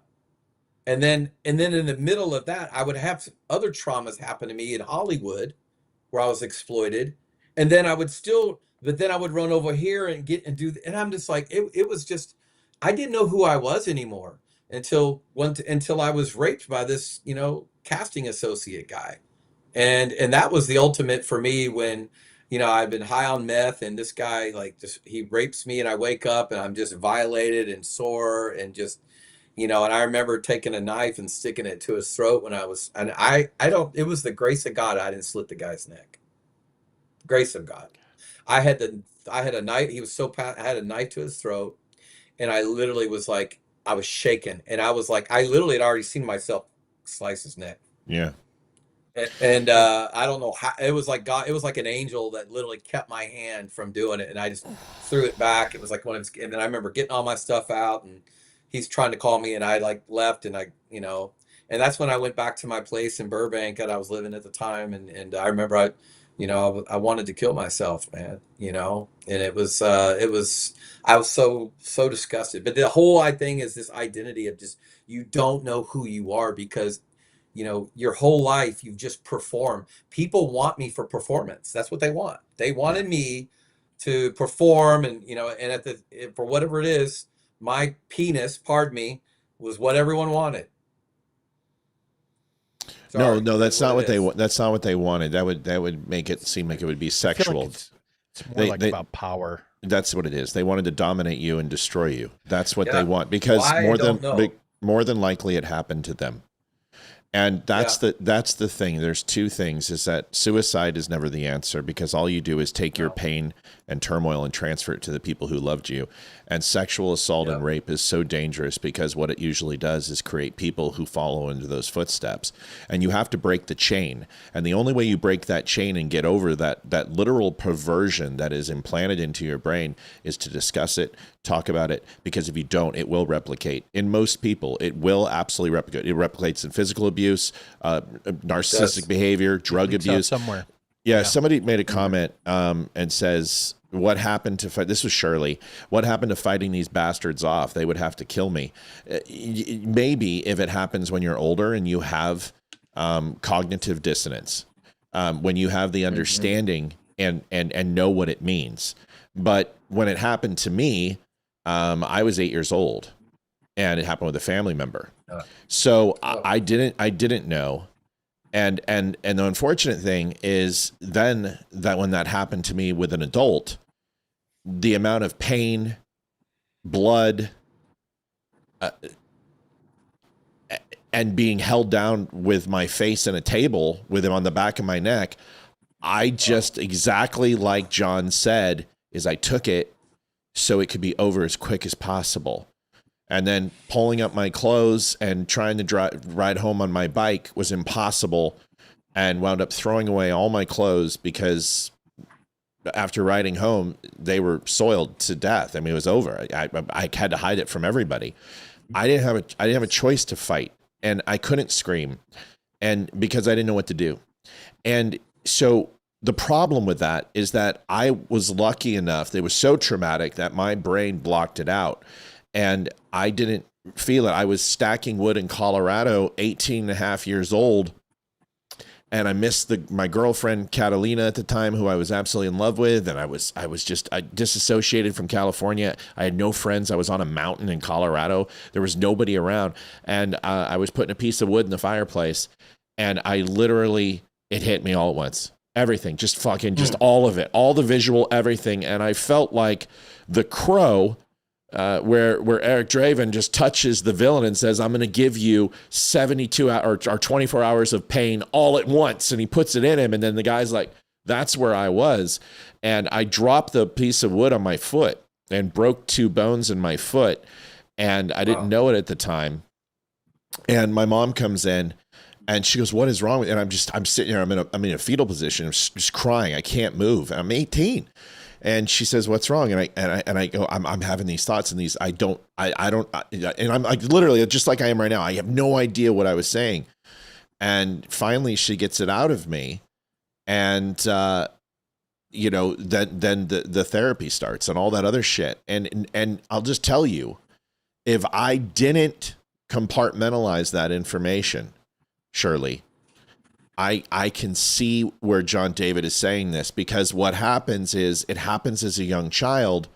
And then this is going to sound really fucked up to people, but you actually don't know how to have a relationship normally, and you long for that feeling again. And that's the scariest fucking thing in the world, is because when it happens, you don't know anything else, and you're like, you hate it, you're terrified, you're so scared. And the best way you can describe it is a homicidal maniac. They kill, then they want to kill again. And the reason why is because they are wired in the wrong way. And if you don't face it, you go through what he went through. And it's perpetual victimhood. And I don't mean to speak for you, but I just wanted to answer that question. Oh, it's huge. You're right. You're right on the money. You nailed it. And let me just say this, because no one said this to me.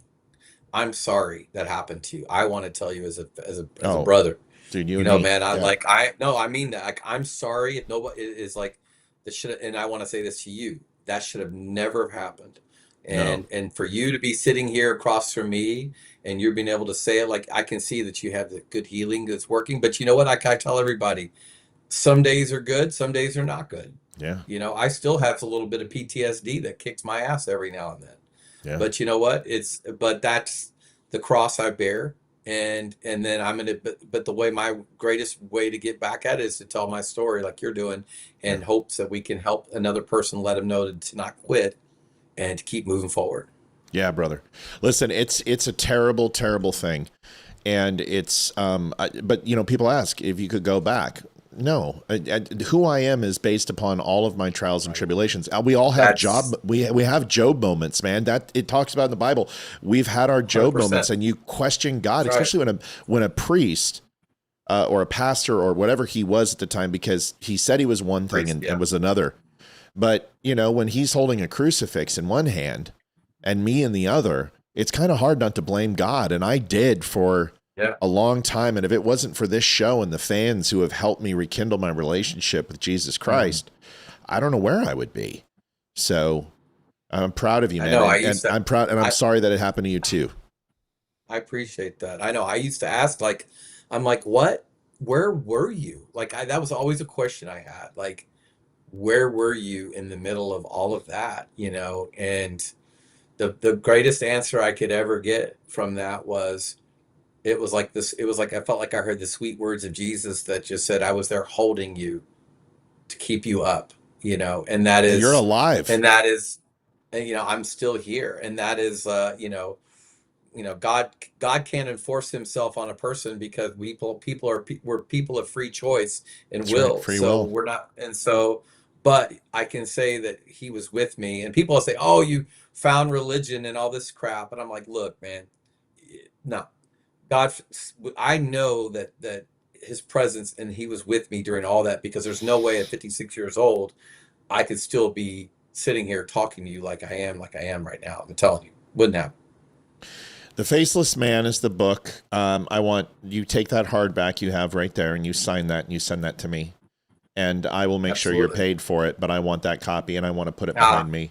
It doesn't matter. Listen, here's the thing: is God brings people on this show, and I believe that. And you can't believe the conversations we've had. We have made, like, our journey through this has. When I write the book, you'll be amazed at the little miracles that have made this show stay alive. These people bought this studio. The ones who are watching, they paid for this. Every fucking penny. Wow. And they keep it alive. You see the donations say 0. They do that out of respect, because we have a guest and we don't want people to feel we're raising money off their image. The moment you sign off, that number is going to go right through the roof, because these people love us and we love them. People have already bought your book. Please tell them where they can find The Faceless Man. I'd appreciate that. Tell them a little bit. Yeah, absolutely. That you can go to my website, johndavidgregory.com. It just has a couple links to Barnes and Noble and to Amazon. It's actually available on pretty much any book distributor out there, Books A Million, or there's so many of them, but I'm very grateful that it is. It made it to all the publishing houses, so distribution houses. But the easiest, as we all do, it's easy. Go to Amazon, click, done. Barnes and Noble is pretty simple too. So yeah, it's there. You know, for as much pain as what is involved with all of this, I'm obviously emotional. The one thing that I just take away from each and every amazing person that I have been fortunate enough to bring in contact with this show. This show has brought me in contact with people like Chris Peranto, people like you, and in every one of these great these great people that I meet, there's always this level of humility and absolute, asking for help, but at the same time trying to learn from their mistakes and then convey all of that in a very public manner to some things that are not necessarily, the most,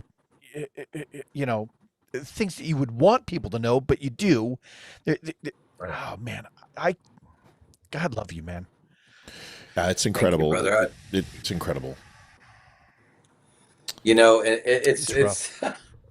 It's and I would, like you said something really powerful about, somebody asked me, would I go through it all over again? And my answer is yes, because I know that it gives me purpose now to know that I need to help people. Everything I do in my life now is based off of service. I have a heart to serve. That's why I was I'm older and I still wanted to be in the military. Everything I do, whether it's a bodyguard or close protection, even what I do in Hollywood now, yes, I'm an actor, but I also, I help people try to get their films made and consult them and try to find investors and do all those things. It's like everything I do has to be in service. And because I don't find satisfaction just with John David Gregory. That's why it took me forever to write a book. I would feel guilty even being an actor, because I'm like, I feel such like a narcissist, because it's just, I got to promote me, and I'm like, I'd rather promote you. I'd rather promote someone else. So, but that's kind of what came out of this, to where I'm like, you know what? To me, the greatest example is Jesus Christ, because he laid his life down for people that, wanted to kill him, and he still loved him anyways. And that's what I'm like, what? That's what I want to do. I want to live a life of service, where now everything I do, it has to be about helping someone achieve their dreams. What is it I can do? Everything I do now, like even our shows that I'm working with, everything's about either a second chance or some sort of redemption, or something that pulls on the heartstrings of humanity, that tells a story, not necessarily a Christian story all the time, but just stories that make a difference and make people go, you know what? I need to quit being so selfish. I need to be a light in this world. Like the amazing example of a Charlie Kirk, look what he did, it's right. or like a Pat Tillman, if I could only do something to impact the world like those two gentlemen, that's my dream. And those guys leaving their mark, I want to leave my mark the same way. It's funny you mentioned Charlie Kirk. I don't have confirmation of this, and although I've read a lot of his works, I don't think it's ever been publicly discussed. And I'm certainly not releasing any information that I have anything privy to in any way, shape, or form. But usually victims can spot victims. And I would almost bet my bottom dollar that Charlie experienced that. And just by 100%. The way, just you could tell by the way he carried himself. I can tell. He's usually some of the smartest people you've ever met in your life. They have to learn how to be self-efficient. They have to learn to have conversations with themselves. They have to learn to motivate themselves. And some of those people are a little bit socially divergent. And Charlie was. So I'm not saying that happened in any way, shape, or form, but you recognize some of the attributes to those people. John, I've interviewed a lot of people here, and I always seem to keep saying the same thing over and over. And we had a chance to interview Tim Brown, who was in Tower 2 and who's fireman there during 9/11. I want to say the following: your courage is absolutely inspiring. Yes. Yes. You could have. Wow. You shouldn't be here. And I know as an addict myself, there's a lot of things I haven't shared with you, brother. And this is why Terry brought us together. Everything happens for a reason. You're here for a reason. You'll be a part of this family anytime. And whether it's a book or whether it's you just need to go ahead and you need a friend, we're here forever. Just let us know, man. But now is the most important question that we ask. After this, we're going to give you what we always do. It's kind of an honorary thing here in the Don't Unfriend Me Show. Everyone gets a minute or 2 or 5 or whatever they want just to kind of say final words. But this question is the only question that really matters. Out of all the heavy things we've talked about tonight, this one is the most important. And so it goes, and so it begins yet again. The question would be, does pineapple belong on pizza? That is the only question. Take a second. Think about this, because this is going to take... I don't need to take a second, because I have an Italian wife. The answer is the only good place pineapple goes on pizza is in the trash can. Yes, that's the only answer. God, we're like 7 in a row. Olivia is going to be absolutely pissed. The answer is most assuredly not a fucking chance. It's the only answer. It's the only. She's gonna be like, I liked him so much until now. John, it's your floor. Awesome. You've got the last minute or two. Say whatever you want. There's a lot of comments. People are leaving them, and when we have a guest, especially when it's this heavy, we kind of leave. But you get to go back in the show and look at all the comments and answer people. Everyone has a lot of stuff that they probably want to talk to you about. But the final minute is yours, my friend. Yeah.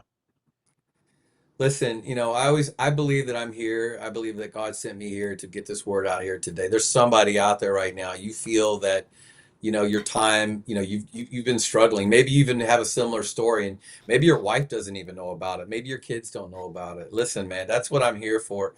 Feel free to reach out, direct message me, whatever you need to do. Listen, you have to know that you're seen. Everybody knows. You have to know that. Forget religion for a second. There's a Father in heaven that wants to have a relationship with you, and he wants to know that you're seen. He sees you. And that is what I want you to know. And I see you. And that's why I'm here. Because at the end of the day, listen, we all have things that we go through. But once you find someone like myself that's gone through it, now you feel like my courage can be your courage. And I want to give that to you today. I want to give you permission to tell someone today that whether it be a friend, whether it be a minister you trust, whether it be, I don't care who it is, tell someone, get it off your chest. Come clean. You're going to cry your eyes out, and you're going to feel so much better about it. And I say I make myself available, and I'm not just trying to get followers, and that's all great. I appreciate that. I'm not just trying to sell books. That's all great. I appreciate that. But more than anything, I want to see you free. I want to see you know that you're somebody else out there, and I offer myself. I don't charge anything for that. So please just go get help that you need, and if you need any additional help, I'm here. Where can people find you on Facebook, and what's your tag over there so they can find you? It's okay. Get me on that one. I'll get it. We'll post it, folks. Just go look up John David Gregory. You're going to be able to find it, and I can barely remember half the stuff. That's okay. It's okay. You remember RPOC from the freaking boot camp. I'm on Instagram. I'm on Facebook. I have a YouTube channel. So I think it's all on my website, johndavidgregory.com. There you go. It's on there. We've linked it several times before. We'll keep linking it. Listen, when you get out here, I just linked it again for people. When you get out to the East Coast again, you need to come here. We would love to do a Bible study with you, take you over to our church. Oh, I love it. Sit down. I want you to meet my daughter, meet my son. We would love to have you come out here, and we love it out here. But we would love to have you come out and be on the show and sit in here, sign the door like everyone else has. Wow. Bro, dude, this is just the beginning. We'll have you on multiple times. You're a great guest. You're fun to talk to, and I think people really enjoyed you. Leroy, I'm sure you have a couple things to say. Just hats off. I think that you're absolutely right. There are so many people who have suffered some level of trauma. And whether or not they realize it or not, when there's somebody who's already gone through it and is offering, they have that helping hand out so that the people that are suffering right now can help navigate not only your own emotional state, but also family, friends, whatever. You are a absolute inspiration for those people and for me, anyone else who just wants to be honest with how they feel, and maybe it's not necessarily about physical trauma or that kind of thing. It all interconnects, right? You're doing a great service for those people who are suffering. Please keep it up, and know that you always have friends here. You also need to tell your friends, if you wouldn't mind. I'm just putting up some of the comments. There's hundreds. You need to go and take a look. If you have other friends, it doesn't matter, actors, military. We bring everyone on this show. We don't give a crap, and we just want to talk to people. Good ones for you. Would love to have them on here. And, if Kim Kardashian wants to come in here and reenact her favorite video, I'm willing to participate and be a stand-in for Ray J if she's interested. So just let me know. I'm sure Olivia wouldn't mind at all. I have to do it. I have so many behind the stories from. I'm about to write a book called Secrets of a Bodyguard." Oh shit! I would love to hear those. I'll probably get sued. Oh my gosh! I'll probably get sued by them all, but if I tell the stories. Well, bro, listen. Somebody just said 3 guys talking about this and listening to shows. The strides most people have taken. No one used to believe the boys. I'll tell you, that's probably the biggest thing and the biggest fear is that we're supposed to compartmentalize. We're supposed to be men. That's it. And it's, you know, what's honestly the Sit down saddest and shut thing. up. That's what they tell us. People say, "Why didn't you say anything?" Because nobody wanted us to. That's why. No, that's why. They didn't. And the guy that did it to me through that. Oh yeah, the guy that did it to me. You get conditioned that your entire life. You get told, "Man up," or suck it up, move on, rub some dirt on it, and eventually, at some point, you have to realize that's just a cover-up term. It doesn't mean anything.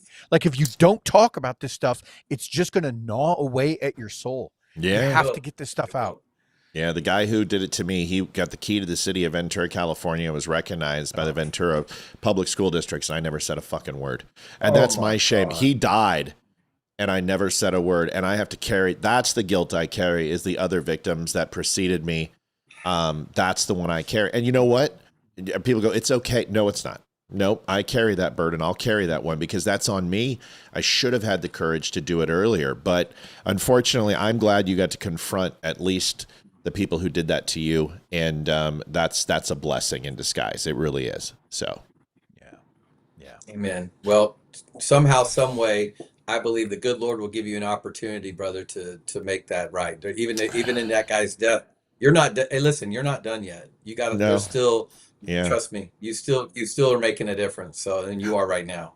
Well, there's no reciprocity in my heart at this point. There just isn't, and it's something that I've learned to live with. And I could carry around hate, or I could try to just wake up every day and do my job, man. That's all I'm trying to do, and you are too. Yeah. God bless you, John David. We'll have you back. It was a great night, man. Thank you so much, and we'll talk soon. Okay. Yes, sir. Thank you, guys. All right, brother. Thank you. Thank you. All right. God bless you. Wow, that was a good one, man. Dude. Wow. Holy moly, that was a good one. That was an incredible man. Yeah, dude. What a nice, he's such a good freaking human being. Yeah. Yeah. It's funny as shit. There's something about resiliency that gets baked into almost every one of the just like we were talking about before, if it's Chris Paranto or if it's Jessica Lynch, there's a familiar thread there of resiliency. And when people have these traumatic things that happen to them, the way they're able to bounce back, and every one of them admit that it's through the grace of God. And that is just so powerful for the people who have had terrible things that have happened to them. And then when you hear that common messaging that just like, give it away, give God your pain, let Jesus handle you. Yeah. Right.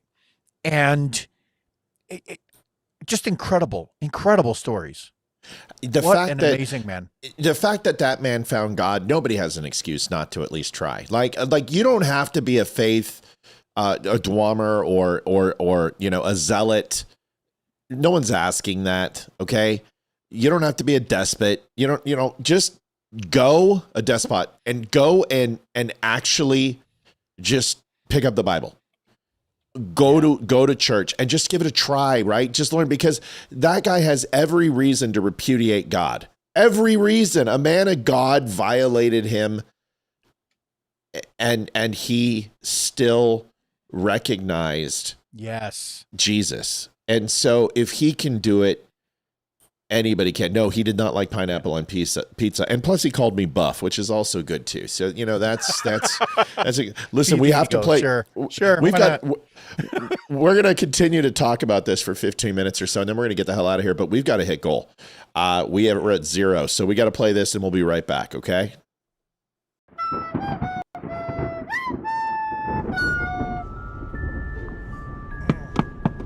What the hell is that? It's a boy on a broom? Well, don't open the window. Bloody hell! Muggles, I'm sorry for using magic outside of Hogwarts, but I'm in dire need. Have any of you muggles seen my golden ball? Did you just say he's looking for his gold balls? I think he said golden ball. Right you are. You two are very bright witches. You really are the brightest witch of your age. Did he just call us bitch? It's a Harry Potter movie. You have to keep it PG-13. You know my name? I am Harry Potter. That means you know where it is. No, we haven't seen it. Well, you can buy a new one at the Dumb Show. You get 10% off for using code DUMB10. Bloody brilliant! 10 points to Gryffindor. Did he just call us Griffin Horse? If you want to take part in more adventures, you too can donate to The Dumb Show. You can go to thedumbshow.com/donate. We take PayPal, Venmo, credit card, and you can even send us an owl at P.O. Box 2, Round Hill, Virginia 20142. Please make sure to leave your name and a message, and we will share it on the next show. Live weekdays at 7 p.m. Eastern Standard Time. And remember, them Dumbledore sent you too. Okay, seriously? What's a fumblesaur? Well, thank you, everybody. We rely on donations of the viewers here on the show. And listen, we want to keep bringing you interviews like that. That is, that's what it's all about. That, in my opinion, was one of my favorites. Charity Lamb donated $5. Thank you, Charity. You're sweet. You always help us out. We appreciate it. $5 from Charity. It did not pop up on the screen because I played the commercial, but Charity, thank you so much. So, listen, man, that's a fellow Navy guy.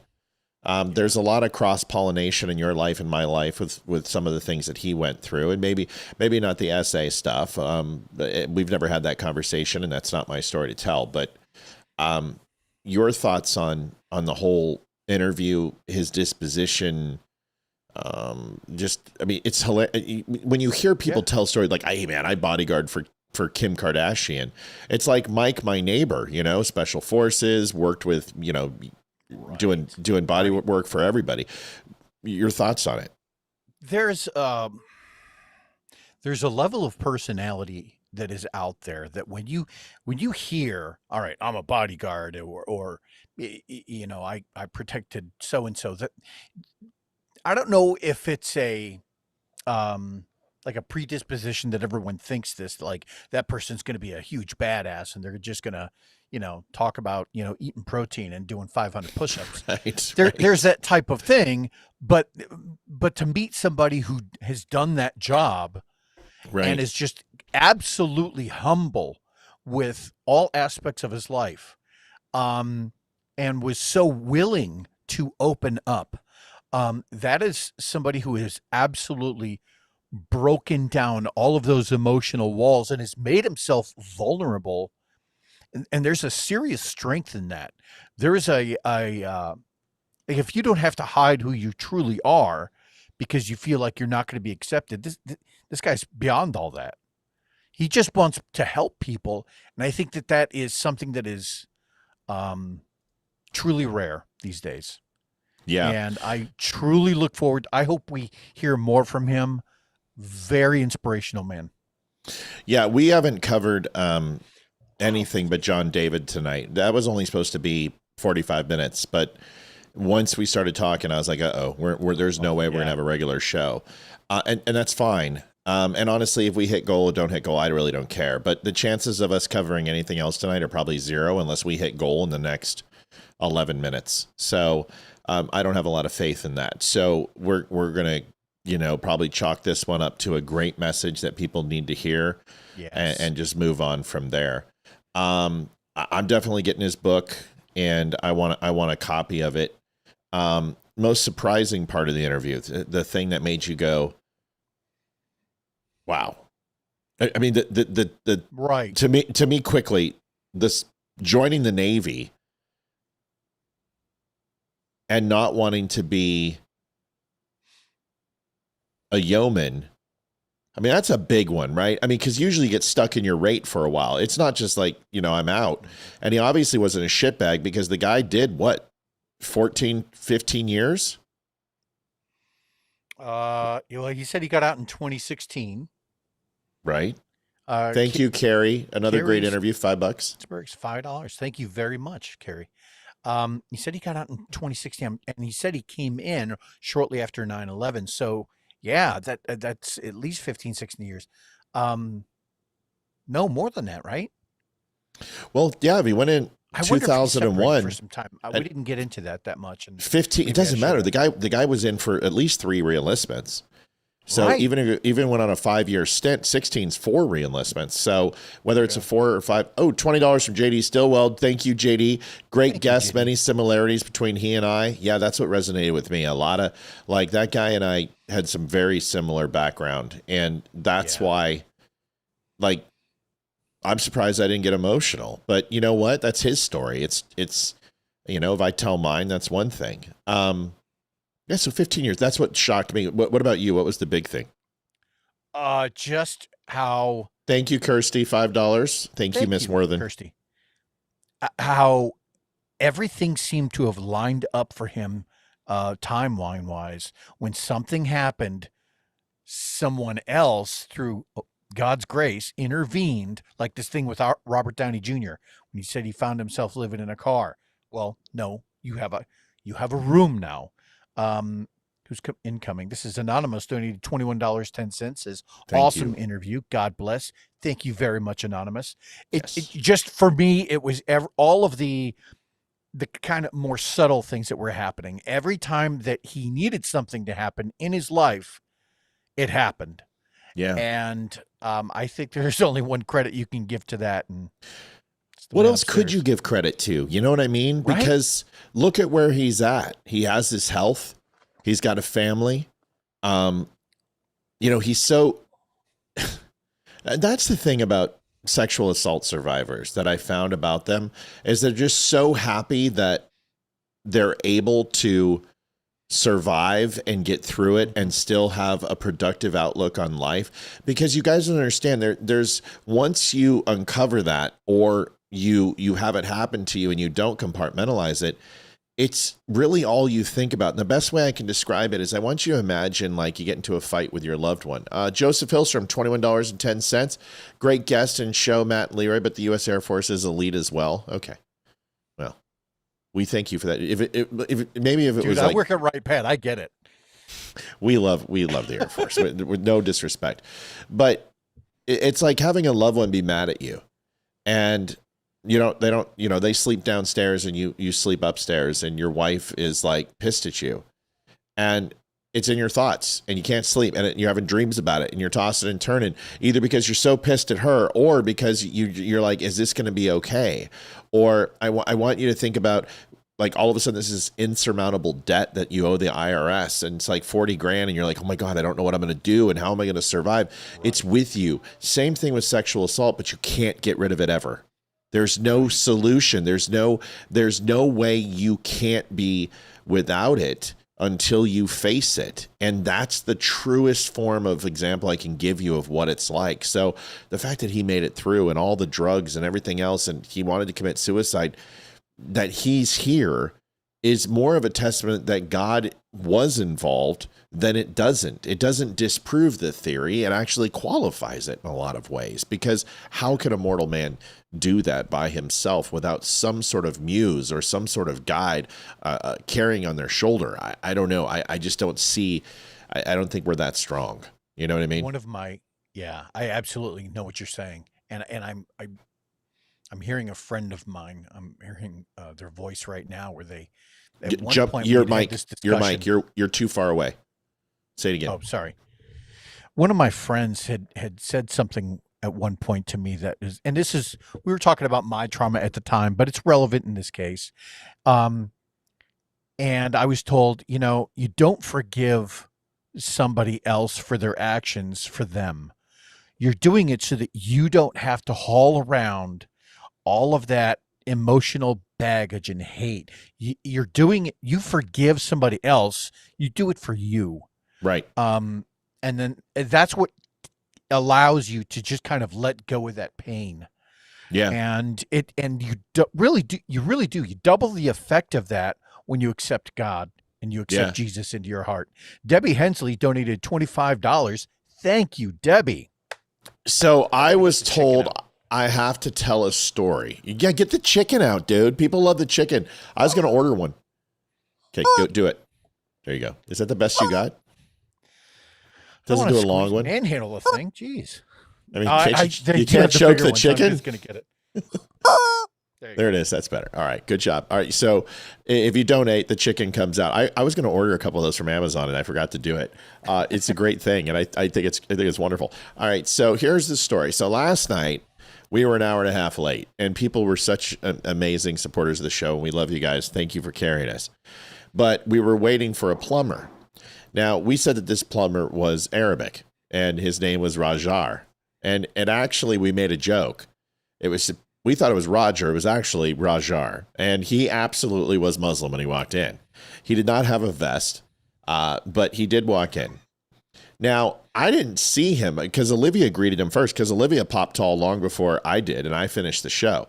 When I walked out there, he didn't look at the sink in any way, shape, or form. Now, remember, I took apart the sink. I took apart the trap. I took apart the garbage disposal. I broke it all down. I unscrewed everything. I went in and cleaned the garbage disposal. I did everything I could. I shined flashlights through the tubing to make sure if I got refraction, which I did. I did all those things, and there was no plugs, no holes. Poured water through the garbage disposal. I mean, all of it. I tested it. Now, I've never done any of that before, but once again, I was like, well, I've got a screwdriver, and I have a peak curiosity.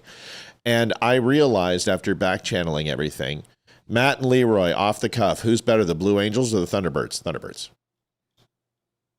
It's the Thunderbirds. That's the answer. And it's just because of the plane they fly. Yeah, it is. No. Yeah. No. Yeah. No. When it was A4 Skyhawks, Angels it was all the way. When it was A4 Skyhawks, it was absolutely the Blue Angels. The moment the F-16 came in for the Thunderbirds, it was the Thunderbirds. It outperforms the F-18 in every single way, shape possible. They just can't do the tricks that the Thunderbirds do.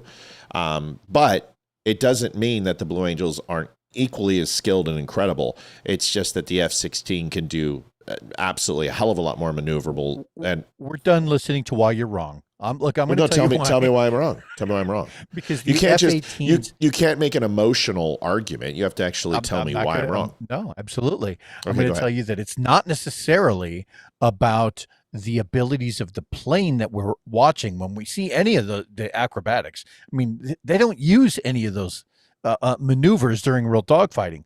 What you're seeing is the skill of the pilots.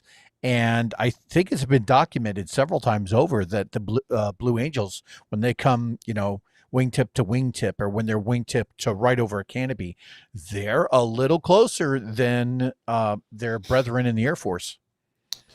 Well, that wouldn't be true because the F-18 is like 1.5 times the size of the F-16, so they aren't closer. They are. They run a tighter circle because they take up less mass. The F-16 would most assuredly be a tighter circle. Is what I'm referring to. Yeah, but I'm talking about. But once again, we're talking about a unit actually moving in a diamond pattern. F-16s have a lot less forgiveness than F-18s in that space. It's going to be a smaller, more dynamic space. The turn intensity, the speed in which they make their maneuvers, the approaches, the breakoffs, the verticals, all of it is more effective in an F-16 than an F-18. It depends on what you're looking for. If you're looking for overall size and mass, no, you don't. No, let me finish. If you're talking about overall size and mass and scope, the F-18s are incredible to watch because they take up more space. But an F-16, as far as what it can do, its maneuverability, even if its low-level yaw rolls are so incredible, the F-18 can't match that.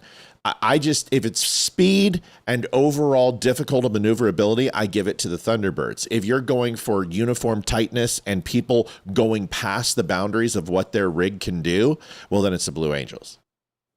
That's my argument. And it's just different criteria. How you're going to, what is it about each show? Happy Face Paints donated $5. And I can't read that because I'm too far away from the mic. In all things, God works for the good of those who love him. He has been called according to his purpose. Romans 8:28. Thank you. Thank you so much. Well, it's not a pissing contest between the Blue Angels because I'm a Navy guy. No, and if you ask me, Yeah, if you ask me what's better, Navy or Army football, the answer is Navy. If you ask me who's better, Blue Angels or the Thunderbirds, because of my perspective on planes, I have to be honest. I've seen them both, and they many times over, and they're both incredible air shows. The F-16 is faster. It's more maneuverable. It's tighter. Their flying J's are incredible. Their overall diamond rolls are absolutely freaking tighter than shit. It's more awe-inspiring to me when I watch the Thunderbirds, but that's me.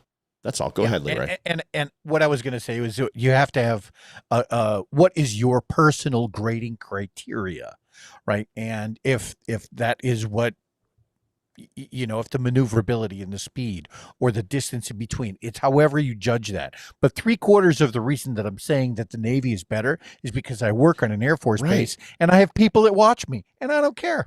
Yeah, no. And once again, if there was an Air Force guy in here, and you had some Air Force head, I'd be like, it's all about the Navy. I'm just being honest. I've been to both shows. I watched the Blue Angels when they were in the A4s, and they were unfucking believable. And the A4 was really resemble a MiG. Its profile, its speed, and it was incredible. Skyhawk is amazing. Yeah, the Skyhawk's an amazing single engine plane, but so's the 16. And the F-16, like, there's not one person in the world that is going to tell me that an F-16 is going to lose a dogfight with standard modern avionics, targeting and tracking system, that it's going to beat a 16. It's not. Just like an F-15 is going to lose to it's not going to lose to an F-A-18 based upon its pinnacle and its time, based upon the development and the technology that was available. The F-15 was the single greatest fighter in the world, just like the MiG-29 or the Su-27. These fighters, just like a Jap Zero was the best, honestly, if you go to World War II, then it was the Messerschmitt, then it was probably the Spitfire, and then you get to the Corsair of the American versions. It's easy to say that. So plane, Thunderbirds. Yeah. Both are fucking amazing. They're both amazing. We have a MiG-29 that's parked out in front of Nasik. It's and we got it from, I think it was Moldova. We bought, I think, 6 of them right before they were to be sold to North Korea. And it's a well-known story. It's nothing I'm saying is classified or anything. So we buy these MiGs, they get them delivered, they take them apart, and then they realize that not only are these MiG-29s like in really good shape, but they are the latest generation that had the full ECM package. Nasik took those, shit, and I'm sure disassembled the shit out of them, and now we use it as a static display out in front of where I work. ECM, electronic countermeasures. Everybody, go ahead. And the funny thing is, Matt and I, we were talking about this a couple months back, like model building. Matt started, getting back into model building, something I've been struggling to do, and I really want to.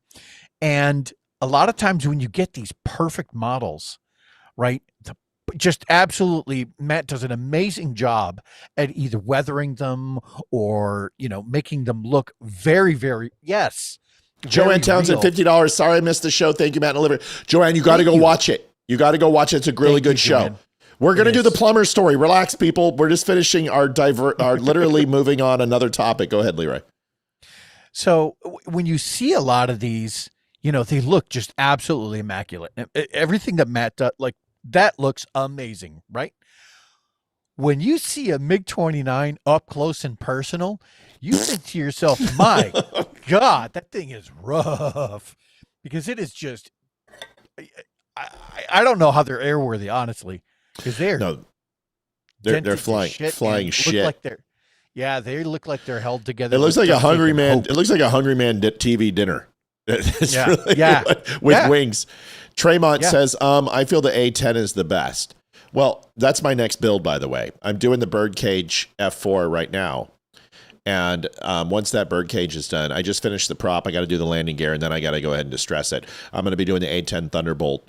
And I'm trying to decide if I want to go camo or I want to go just flat slate gray, because the slate gray is just gorgeous. But the camo is also kind of be challenging. So I'll decide what I'm going to do. The A10 is not the best plane ever. It is the coolest because it's a flying tank, and I love it. And it's one of my favorite planes just from its characteristics. Everything about it is awesome. It's certainly not the greatest plane ever, but it is badass, and that makes it really cool. We have the greatest plane ever parked at the Air Force Museum right where I live. It's the only one in existence. It's the XB-70, and it is a gigantic white airplane that rivaled the SR-71 in speed, although it's 3 times bigger. Yeah, the Bell. They only made 2 of them, and one of them crashed. Yep. And we have the other one on display, and it takes up the entire hangar in Wright-Patterson. It's a 230-foot wingspan on this machine that went plus Mach 3. Amazing. Yeah, we talked about that when you were off during your time when you weren't feeling too well, but we talked about the XB. So people were like, the SR-71's a fast. I was like, wait a second, time out. Hold on a second now. If we're going to talk about speed, there's others that have done it better.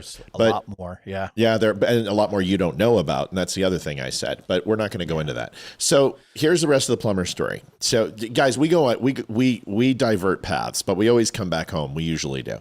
By the way, goal is at 157. I don't know. Magically, we're halfway there. And I don't know. By the time I finish this story, can we possibly do some overtime, and then upload some videos, and we'll stay till 9:30. But you're going to get the plumber story at least. So, so I go out there, and Rajar has his iPad in his hand. Now he's talking to my wife, and as he turns around and sees me, he does this, and gets a look on his face like ruh-roh, Raggy, and I'm like, hi, how are you? And he's like, oh, hello, sir. How are you? And I said, I'm good. What's up? And he's like, well, we were just discussing prices and the work I'm going to do. And I said, okay, so you know what happened? I took out the trap. I did this and this. I've recognized that it's in the line. It's probably about 30 feet down in the line is what I'm estimating based upon the volume of water I'm putting in and filling up a narrow tube of about 3 inches. This is what I think it is. And how much is it going to snake that? And he's like, well, we have a good price for you and I'm ready to go. Now, remember, I already gave this fuckwad $169. So just he, just to show up at an emergency, which is fine. I was willing to pay that. Yeah. And then he turns around and he shows me his iPad and he goes, what I can do for you today, $796. What? To snake a line. And I'm like, this is what I say. Get the fuck out of my house. That's what I said to him. I said, get the fuck out of my house. And he goes, what, sir, what seems to be the problem? I said, it seems to be the problem. Bro, you're trying to charge me $800 to snake a line. It's going to take you 4.5 minutes to do that. Everything's already ready to go. You just got to take the cap off and run the line and pull it out and you're done. I already told you that this situation was pretty simple. And you're not going to you're trying to rake my wife over the coals. You have the price loaded. Now I'm here and I saw your ass pucker when I walked out.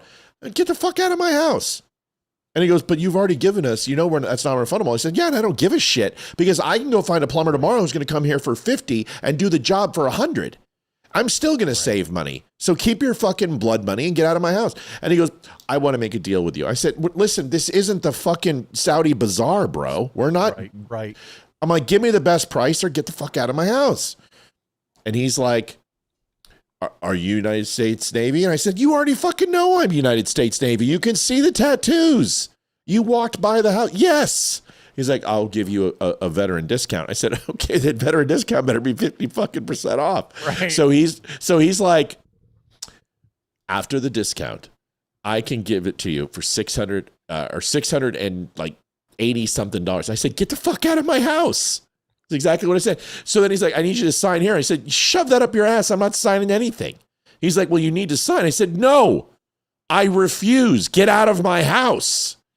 And he's like, well, fine. I'm really sorry we couldn't make a deal. And I said, no, you're sorry you couldn't rape me. Right. So the morning of, Olivia and I just get done with our morning, constitutional. And she rolls over, and I'm like, we need to call the plumber. And she goes, all right. So she picks up the phone, and she calls a plumber. And she's like, listen, this is what happened, blah, blah, blah. And he's like, I'll come out to your house for $50, and I'll probably charge you $100 for that. I'm like, oh, that sounds familiar. And then he goes, but here's the thing, what I want you to do. Do you have your vent cap on there? The overflow filter? And I said, yeah. Right. And he goes, all I want you to do is I want you to go to the store. I want you to buy $11, and I want you to buy this particular type of sulfate, whatever. I want you to pour it down there and just wait. And if it still isn't, it sounds like grease. If it's not, I'll come out there and I'll snake it for you, but I'm just going to save you the money. So we do that.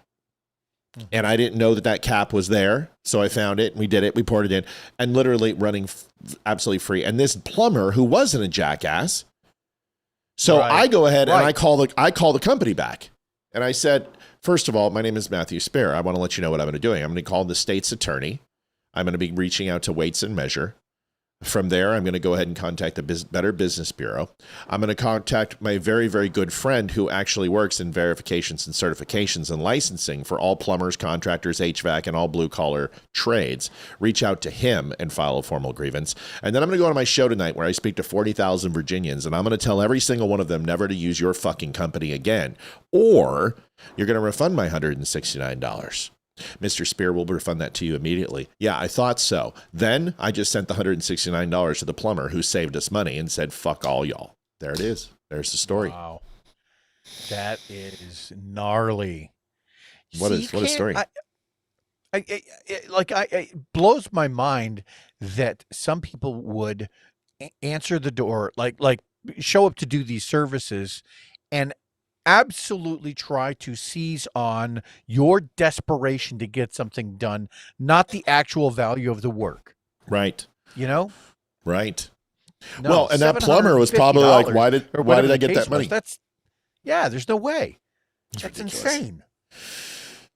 Folks, we have reached the end of the story. Unfortunately, I have nothing else to give thee.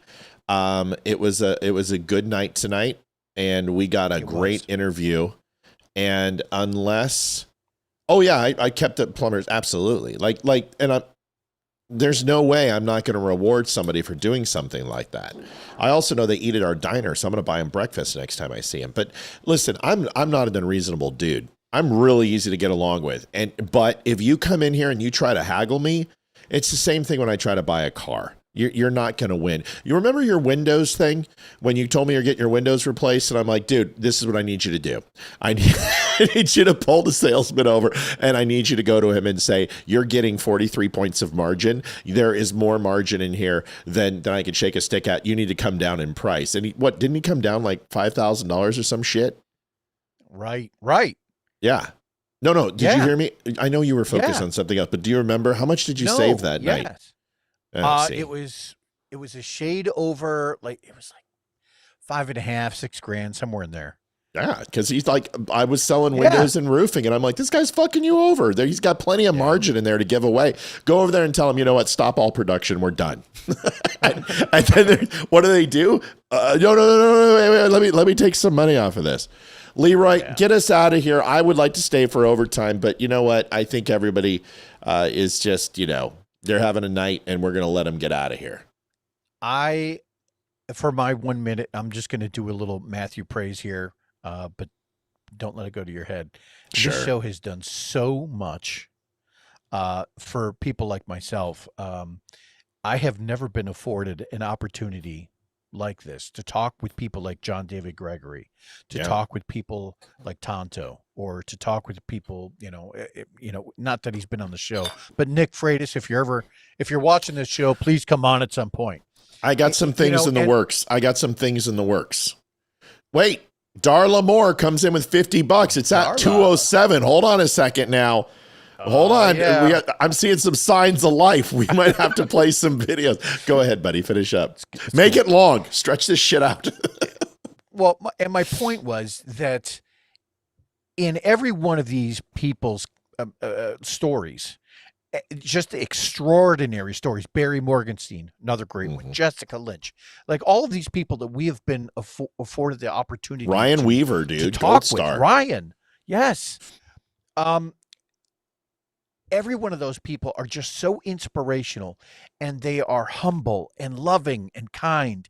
And it's hard to be around that kind of energy and not feel absolutely inspired your own self. Inspired to not only do better for yourself, but also to do something for somebody else that is maybe just a little outside your comfort zone, to be kind to someone. It's hard to be around that kind of positivity and not let it just try and spread through you. And I am absolutely grateful for that opportunity, for people like Ryan Weaver, for people like John David Gregory, everyone that we just mentioned, because they are incredible. Do you want to see? That's what I got. Do you know what that is? That's my heart. I'm turning on my heart light for you. Turn on your heart light, do do do. Listen, folks. Listen, I got to find a way to. We're $93 away, and I've got to just take this a little bit longer. The one thing I was going to say is when he reached out, you could tell he was nervous. You know, I always know when people promote our show how experienced are. Ryan Weaver. Oh, no, hun, that's Sean Ryan. We're talking about Ryan Weaver, Gold Star, country music star. Dodie, that's the wrong one, sweetie. Yeah, we didn't have Sean Ryan on the show. If Sean Ryan was on the show, I would have some things to say. What's up? We need help with money, so I'm here. Oh shit, Ethan's coming out. Ethan's like, we're hitting goal. No, he's bringing it in, and he's off the shit list with the family, so he's not in trouble anymore. So we're bringing him in. But what I was going to say was, you can always tell. You can always tell who is experienced in interviews. And I'm not saying that John David wasn't experienced. Hold on. But he, I could tell he was a little nervous. Yeah. So when I reached out to him, he was like, well, so the question I have, is how long is it? And, are there interview questions? And, so he would just seem a little trepidatious. So when I looked at the way he promoted the show, he's like, I'm on this huge show tonight, and I'm like, oh, bro, we're not huge. You know what I mean? But he's just such a graceful human being. And the cool thing is that every single guest we have, minus the older millennial, which is just insane because we agreed on just about everything except the fact that all Muslims need to be executed and die, which is a big one, have come back. They build a relationship with us and they continue to stay here. Are you going to get on here? What the hell are you doing? I'm trying. I hate these things. Get on your mic, dude. They won't go on. Just get on your mic and you can hear me. And if Uncle Leroy has something to say, pull your mic up to your face. Say hi to everybody. Hello. Dude, homeboy is so... Oh, Mello came in. Oh. See, it's amazing. She loves me. you. You show... It's me. It is you. You show up and she's like, oh, it's my boy, Ethan. Folks, we are so close. We are a sea hair away. If you don't know what that... So, $259.19. Yeah, I think I got a haircut. It's called a milliseat. Yeah, Ethan he got a haircut. Ethan's growing up. Ethan's now, thank you for the chicken. Ethan is taller than Hayden, taller than Olivia, and he's up to like, oh wow, I don't know, where are you at now? 5'4", maybe 5'5". I don't know. He's growing, dude. He's doing what I did. Wow. When I hit his age, I went up, and then I finished the rest. Ethan? Yes. What do you want? I just want to come in and say, if we hit goal, I'll stay on for overtime. And I'll help talk, and I'll talk with you guys and have a boys' night with everyone. Okay, so let's start that now. Let's start that. Mm-hmm. Let's start that now. Leroy, do you have any questions for Ethan, who was doing some stupid stuff and not focusing in school with 2 F's, a D, and a C, which we know what I did in school, and we know he's smart. Do you have any feedback for him? Well, I'm not gonna. I don't want to grill you for that kind of thing, but I will ask, what did you learn? You didn't learn how to put on a headphone. Yeah. Do you need some? Just hold it there. Yeah. Okay, go ahead. Well, like, do you want specific things or mainly just like? No, the life lesson of how you get yourself out of the lower end of the grading spectrum and how you bring that up. What was your main life lesson out of all that? Oh, probably like the biggest thing for me, just talk. Don't be like, you don't have to be scared of anything. And like, main thing for my family, we have to like talk and say we're sorry. And it took me about a month to say that. And when I finally said it, it felt so good. And it's just, what is there to fear? Because, I was scared but not scared. Like, I didn't know what I was scared of, and I just couldn't say anything. And I would open my mouth, and then nothing would come out, and then I would just shut again and just go like nothing happened. And after that conversation took place, I think it was about 15 minutes of me speaking just truth and actually talking, which is something that I haven't done for, honestly, I haven't been the most honest person, I'd say, at all. And just saying what I said 2 nights ago felt so good because I got everything that I have been hiding, or that I was hiding, and I basically spilled the beans, what people would say. And probably, like, yes, I'm ungrounded. Yes, I can go hang out and have sleepovers with my friends. Yes, I can enjoy the last 3 weeks of summer. But probably the best feeling that I got from that was when at the end of when I was speaking, I hugged my dad, something that I hadn't done for about a month, because we haven't been that close, and that, I think, was just amazing for me and him, because it just felt so good and genuine and not fake. And just basically life lesson for everyone out there. There is nothing to fear. The worst you can fear. Yes, it's real. But the worst someone can say is no. And if you get knocked, if you get knocked down, get up again and just try again. And you can, I can say I'm sorry and they're like, apology not accepted. Try again. Try again the next day. And keep on trying and don't give up, because I gave up on schoolwork and one missing assignment. Oh, I failed. Who cares? And I gave up. Just make it important and care, and it will become easy. And if it's hard, make it to where it's not hard anymore. And be determined and just make it important and care. And that's what I would have said I would have learned. And it's a good answer.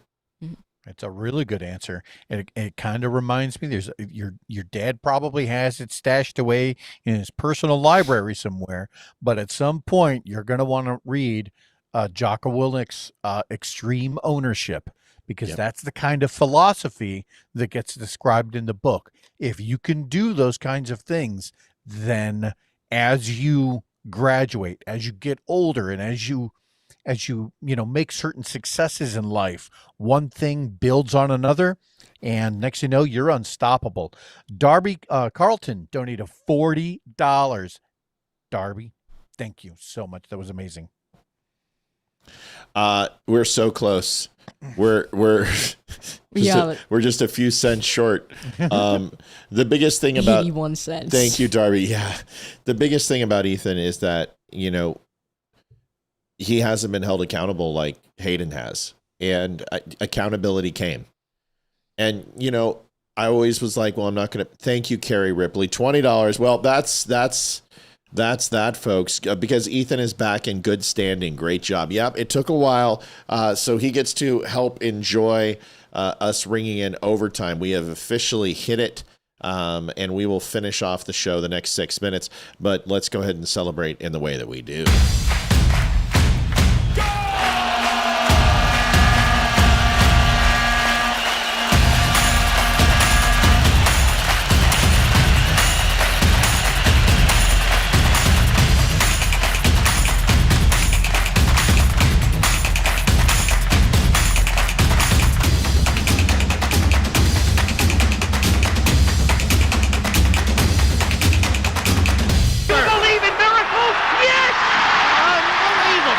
Outstanding hit goal. I didn't think we had it in us, but if you take a look at the lower right-hand corner, folks, we have officially hit goal, and the little overtime timer, you got to get low, son. You got to get low. Overtime is officially crushed. Hit it, and we got about 6 minutes. Everyone's dancing in Rumble. yeah, Jocko's book is going to be an excellent one to teach him. But the first thing I'm going to give him Peranto's, Chris's books, and I want him to read 13, and I want him to read The Ranger Way first. I think those are good to cut his teeth on, because Tonto had some nice things to say about Ethan, and wanted Ethan to stand tall. There was a time I was actually going to talk to Tonto and send him to Tonto to literally help him on the range, and pick up shells and deliver food to people who were whatever. Literally have Tonto just have him for a summer and work his ass into the ground. That didn't end up happening, but Tonto's words of, fix that young man because we need heroes. It just shows you how much he thinks of Ethan and really adores Ethan. And instead of sending his dad 2 autograph books, he sent them to my son. And whenever Ethan's on, Chris gives him that time to talk to him. So it's important. You have great role models in your life, son. And Leroy's one of them. We just got done talking to a great guy. You should recognize that. So someone else donated $10, and it says Anonymous donated 10. Be proud of him growing up to be a good man. Thank you so much, Anonymous. And listen, our relationship, the curse of the father is my father was not the most loving and caring human being in the world. And either was my uncle. And I wound up understanding what my father was doing for me. And then my uncle I loved later in life more than my own father. So you don't realize it when you're younger. But when you get older and have your own son, you'll understand why I'm so damn hard on you, because you're the one that has to go to war. You're the one that's got to carry the water. You're the one that's going to provide for your family. You're the one that's going to protect your family. And there's so much responsibility in that if you're soft or you don't understand what it's like to fail and get back up, you're not going to make it. And I think you learned a huge lesson, and I love you and I'm proud of you, Deirdre donated $50. Deirdre, we love you and thank you so much for the donation. Thank you so much, Deirdre. I missed it and I apologize. Leroy, anything else you want to delve out here, buddy? No, every day we come on here, it's just one of those cases, just like I've been saying, where I get to be in awe of other people's great achievements. And, I let that, I try to relish in other people's success. I love the fact that I know so many great, successful people. And I think it builds on, one success builds on another, and you can be inspired by multiple people. And I honestly, it's like a life force of its own. And there's this great Jordan Peterson quote out there where he was quoting the Bible. He's actually trying to reference what the lesson was baked within the quote, and it goes, to those who ever have everything, more will be given, and from those who have nothing, everything will be taken. And really kind of the crux of that argument is, if you're headed in the right direction, if you're doing the right thing, and you are humble about what you do, you will be, the success is its own reward, right? And if you can't live up to those things, and you're one of these people who just constantly is, I'm a victim and it's always somebody else's fault. I think that the basic thought process there is, you're not in the right place. You need to change your mindset in order to grow. And, and it's very similar to the video I showed him of Matisse, which is the Unbreakable video. He had a chance to see that. That's the one that got me out of my addiction and got me working out again so many years ago and saved my life. That one video did it. But he had a chance to see that too. You have final minute, buddy, and we will be back. You get to read also our whoa, holy shit, live and in color, folks. You get to read which guests are going to be coming shortly too, but you get the final minute, so give it to us, buddy. Okay. I just want to thank everybody for the support, and like that interview lasted till like 8:30, I think something like that. And in 50 minutes, almost crushed goal. Like, smashed it. 380. Just thank you, everybody, for the support. And it is you guys who have made us this big to get people like John David Gregory on. I can't believe I remembered. Yeah, it's very impressive. But getting him on, and then everyone else who's coming on. I'm actually insanely excited for the Ty the Fish interview. He's going to be great. He's hilarious. I'm excited for that. And Chad Prather's also freaking hilarious too. Wicked smart, and a godly man. We've got a lot of great interviews coming up. Speaking of that, and great call out, we've got some people to mention. So why don't you go ahead and tell us who's coming here? I'll just do it for you. Okay. Chris Martini will be here on July 31st. Tyler Fish will be here on the 5th. Got to get into this. Sorry. Then we have Hannah Pruder, and then Damani Felder will be in the house, which is always fun. I want to thank our good friend Leroy. I want to thank, he does look like he has a boot camp haircut, doesn't he? He looks like a straight boot. Want to thank Leroy, dude, my good friend, my brother, who without him, this show wouldn't be possible. And then my son, and then all of you for helping us hit gold tonight. We appreciate you. We'll be on tomorrow. It'll be Olivia and I, and we'll have a great night. Say good night, E. Good night, everyone. Leroy? Have a great night. Love you guys. See you Thursday, buddy. Yeah. All right, everybody, we're going to Handy News. Leroy is Audi 5000. Let's go ahead and transfer us and raid Handy News, please. And then we will be back tomorrow night with everybody. We'll stop by Handy News. Ethan, you can go with us for overtime with Handy News real quick. Okay. We'll put you in the window and get you unzoomed a little bit here. So you're not so close. There it is. Yeah, you were almost buff. All right, we're going over to Handy News. Good night, everybody. If you want to join us, we're going to stay on just for a couple more minutes and go over there and see what he has to say about our show. He usually plays a raid song, and Handy's a good guy. Maybe. Hey, Tim Pool's on. We beat you on Facebook, Tim.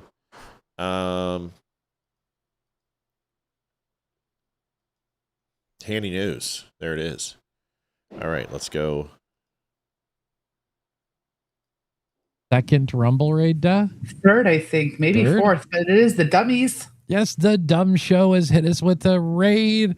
Welcome in, Dumb Show fans, and thanks for being here as they all roll in. Let's play them some music. Damn, we're going to get copyright Another struck. Awesome show there. Well, Handy News is great. If you guys go over to, it's really simple, Handy News. That's it. It's over on Rumble. He's a good dude. Every time we go over there, we like to give him a big thumbs up. We like to repost their podcast. That's cool. Yeah, we like to help out. And they come over and they like our show, and we like their show, and everybody helps each other out. 60. Who else is coming in here? JJ. Good evening. You guys all click that link. Follow the Dumb Show. Spec Needs with the dead intern as well, right, Joe? Where's the morning Joe? We don't get no morning Joe. He should be morning trial every day, right? Yeah. Ethan's shoulders are straight. We're just talking crap. Yeah, he's carried himself a little bit different now. I think he got a little cocky when Dad put him through physical training for an hour and a half, and he didn't drop like a rock. And the kid took it like a champ. He did great. Does he realize now that we've got Joe talking about it's a Democrat? All right, everybody, listen. That's Handy News. Go over and see him. If you did not see the John Michael interview, you got to go watch it. It was actually really, really excellent. We appreciate you guys. Ethan is checking out here, and I am checking out. We'll see you guys tomorrow night. Good night, everyone. Love you. Yeah, appreciate y'all. Good night.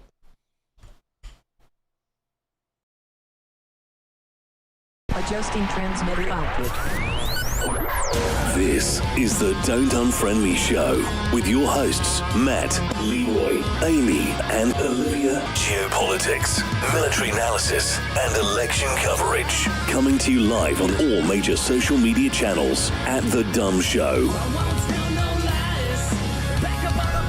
Like having an influence on pothead He's gonna answer right now because we're still here. Go ahead. It's fun because with him being a podcast host and an influencer, I get to come on and talk with you guys. So I love it. It's an amazing thing, and hopefully, when I'm older, I can help with the show. Like, can maybe be a co-host. That's the plan. Something like that. That's the plan. Get good grades, and you can do whatever you want. Yep. All right, guys. See you later. Thanks, Jade. Good night, Mel. Hey, night to Mel. She's saying night. Good night, Mel. All right, guys. Love you. Appreciate you. Honest, direct, unfiltered. We can agree, we can disagree. Just don't unfriend me.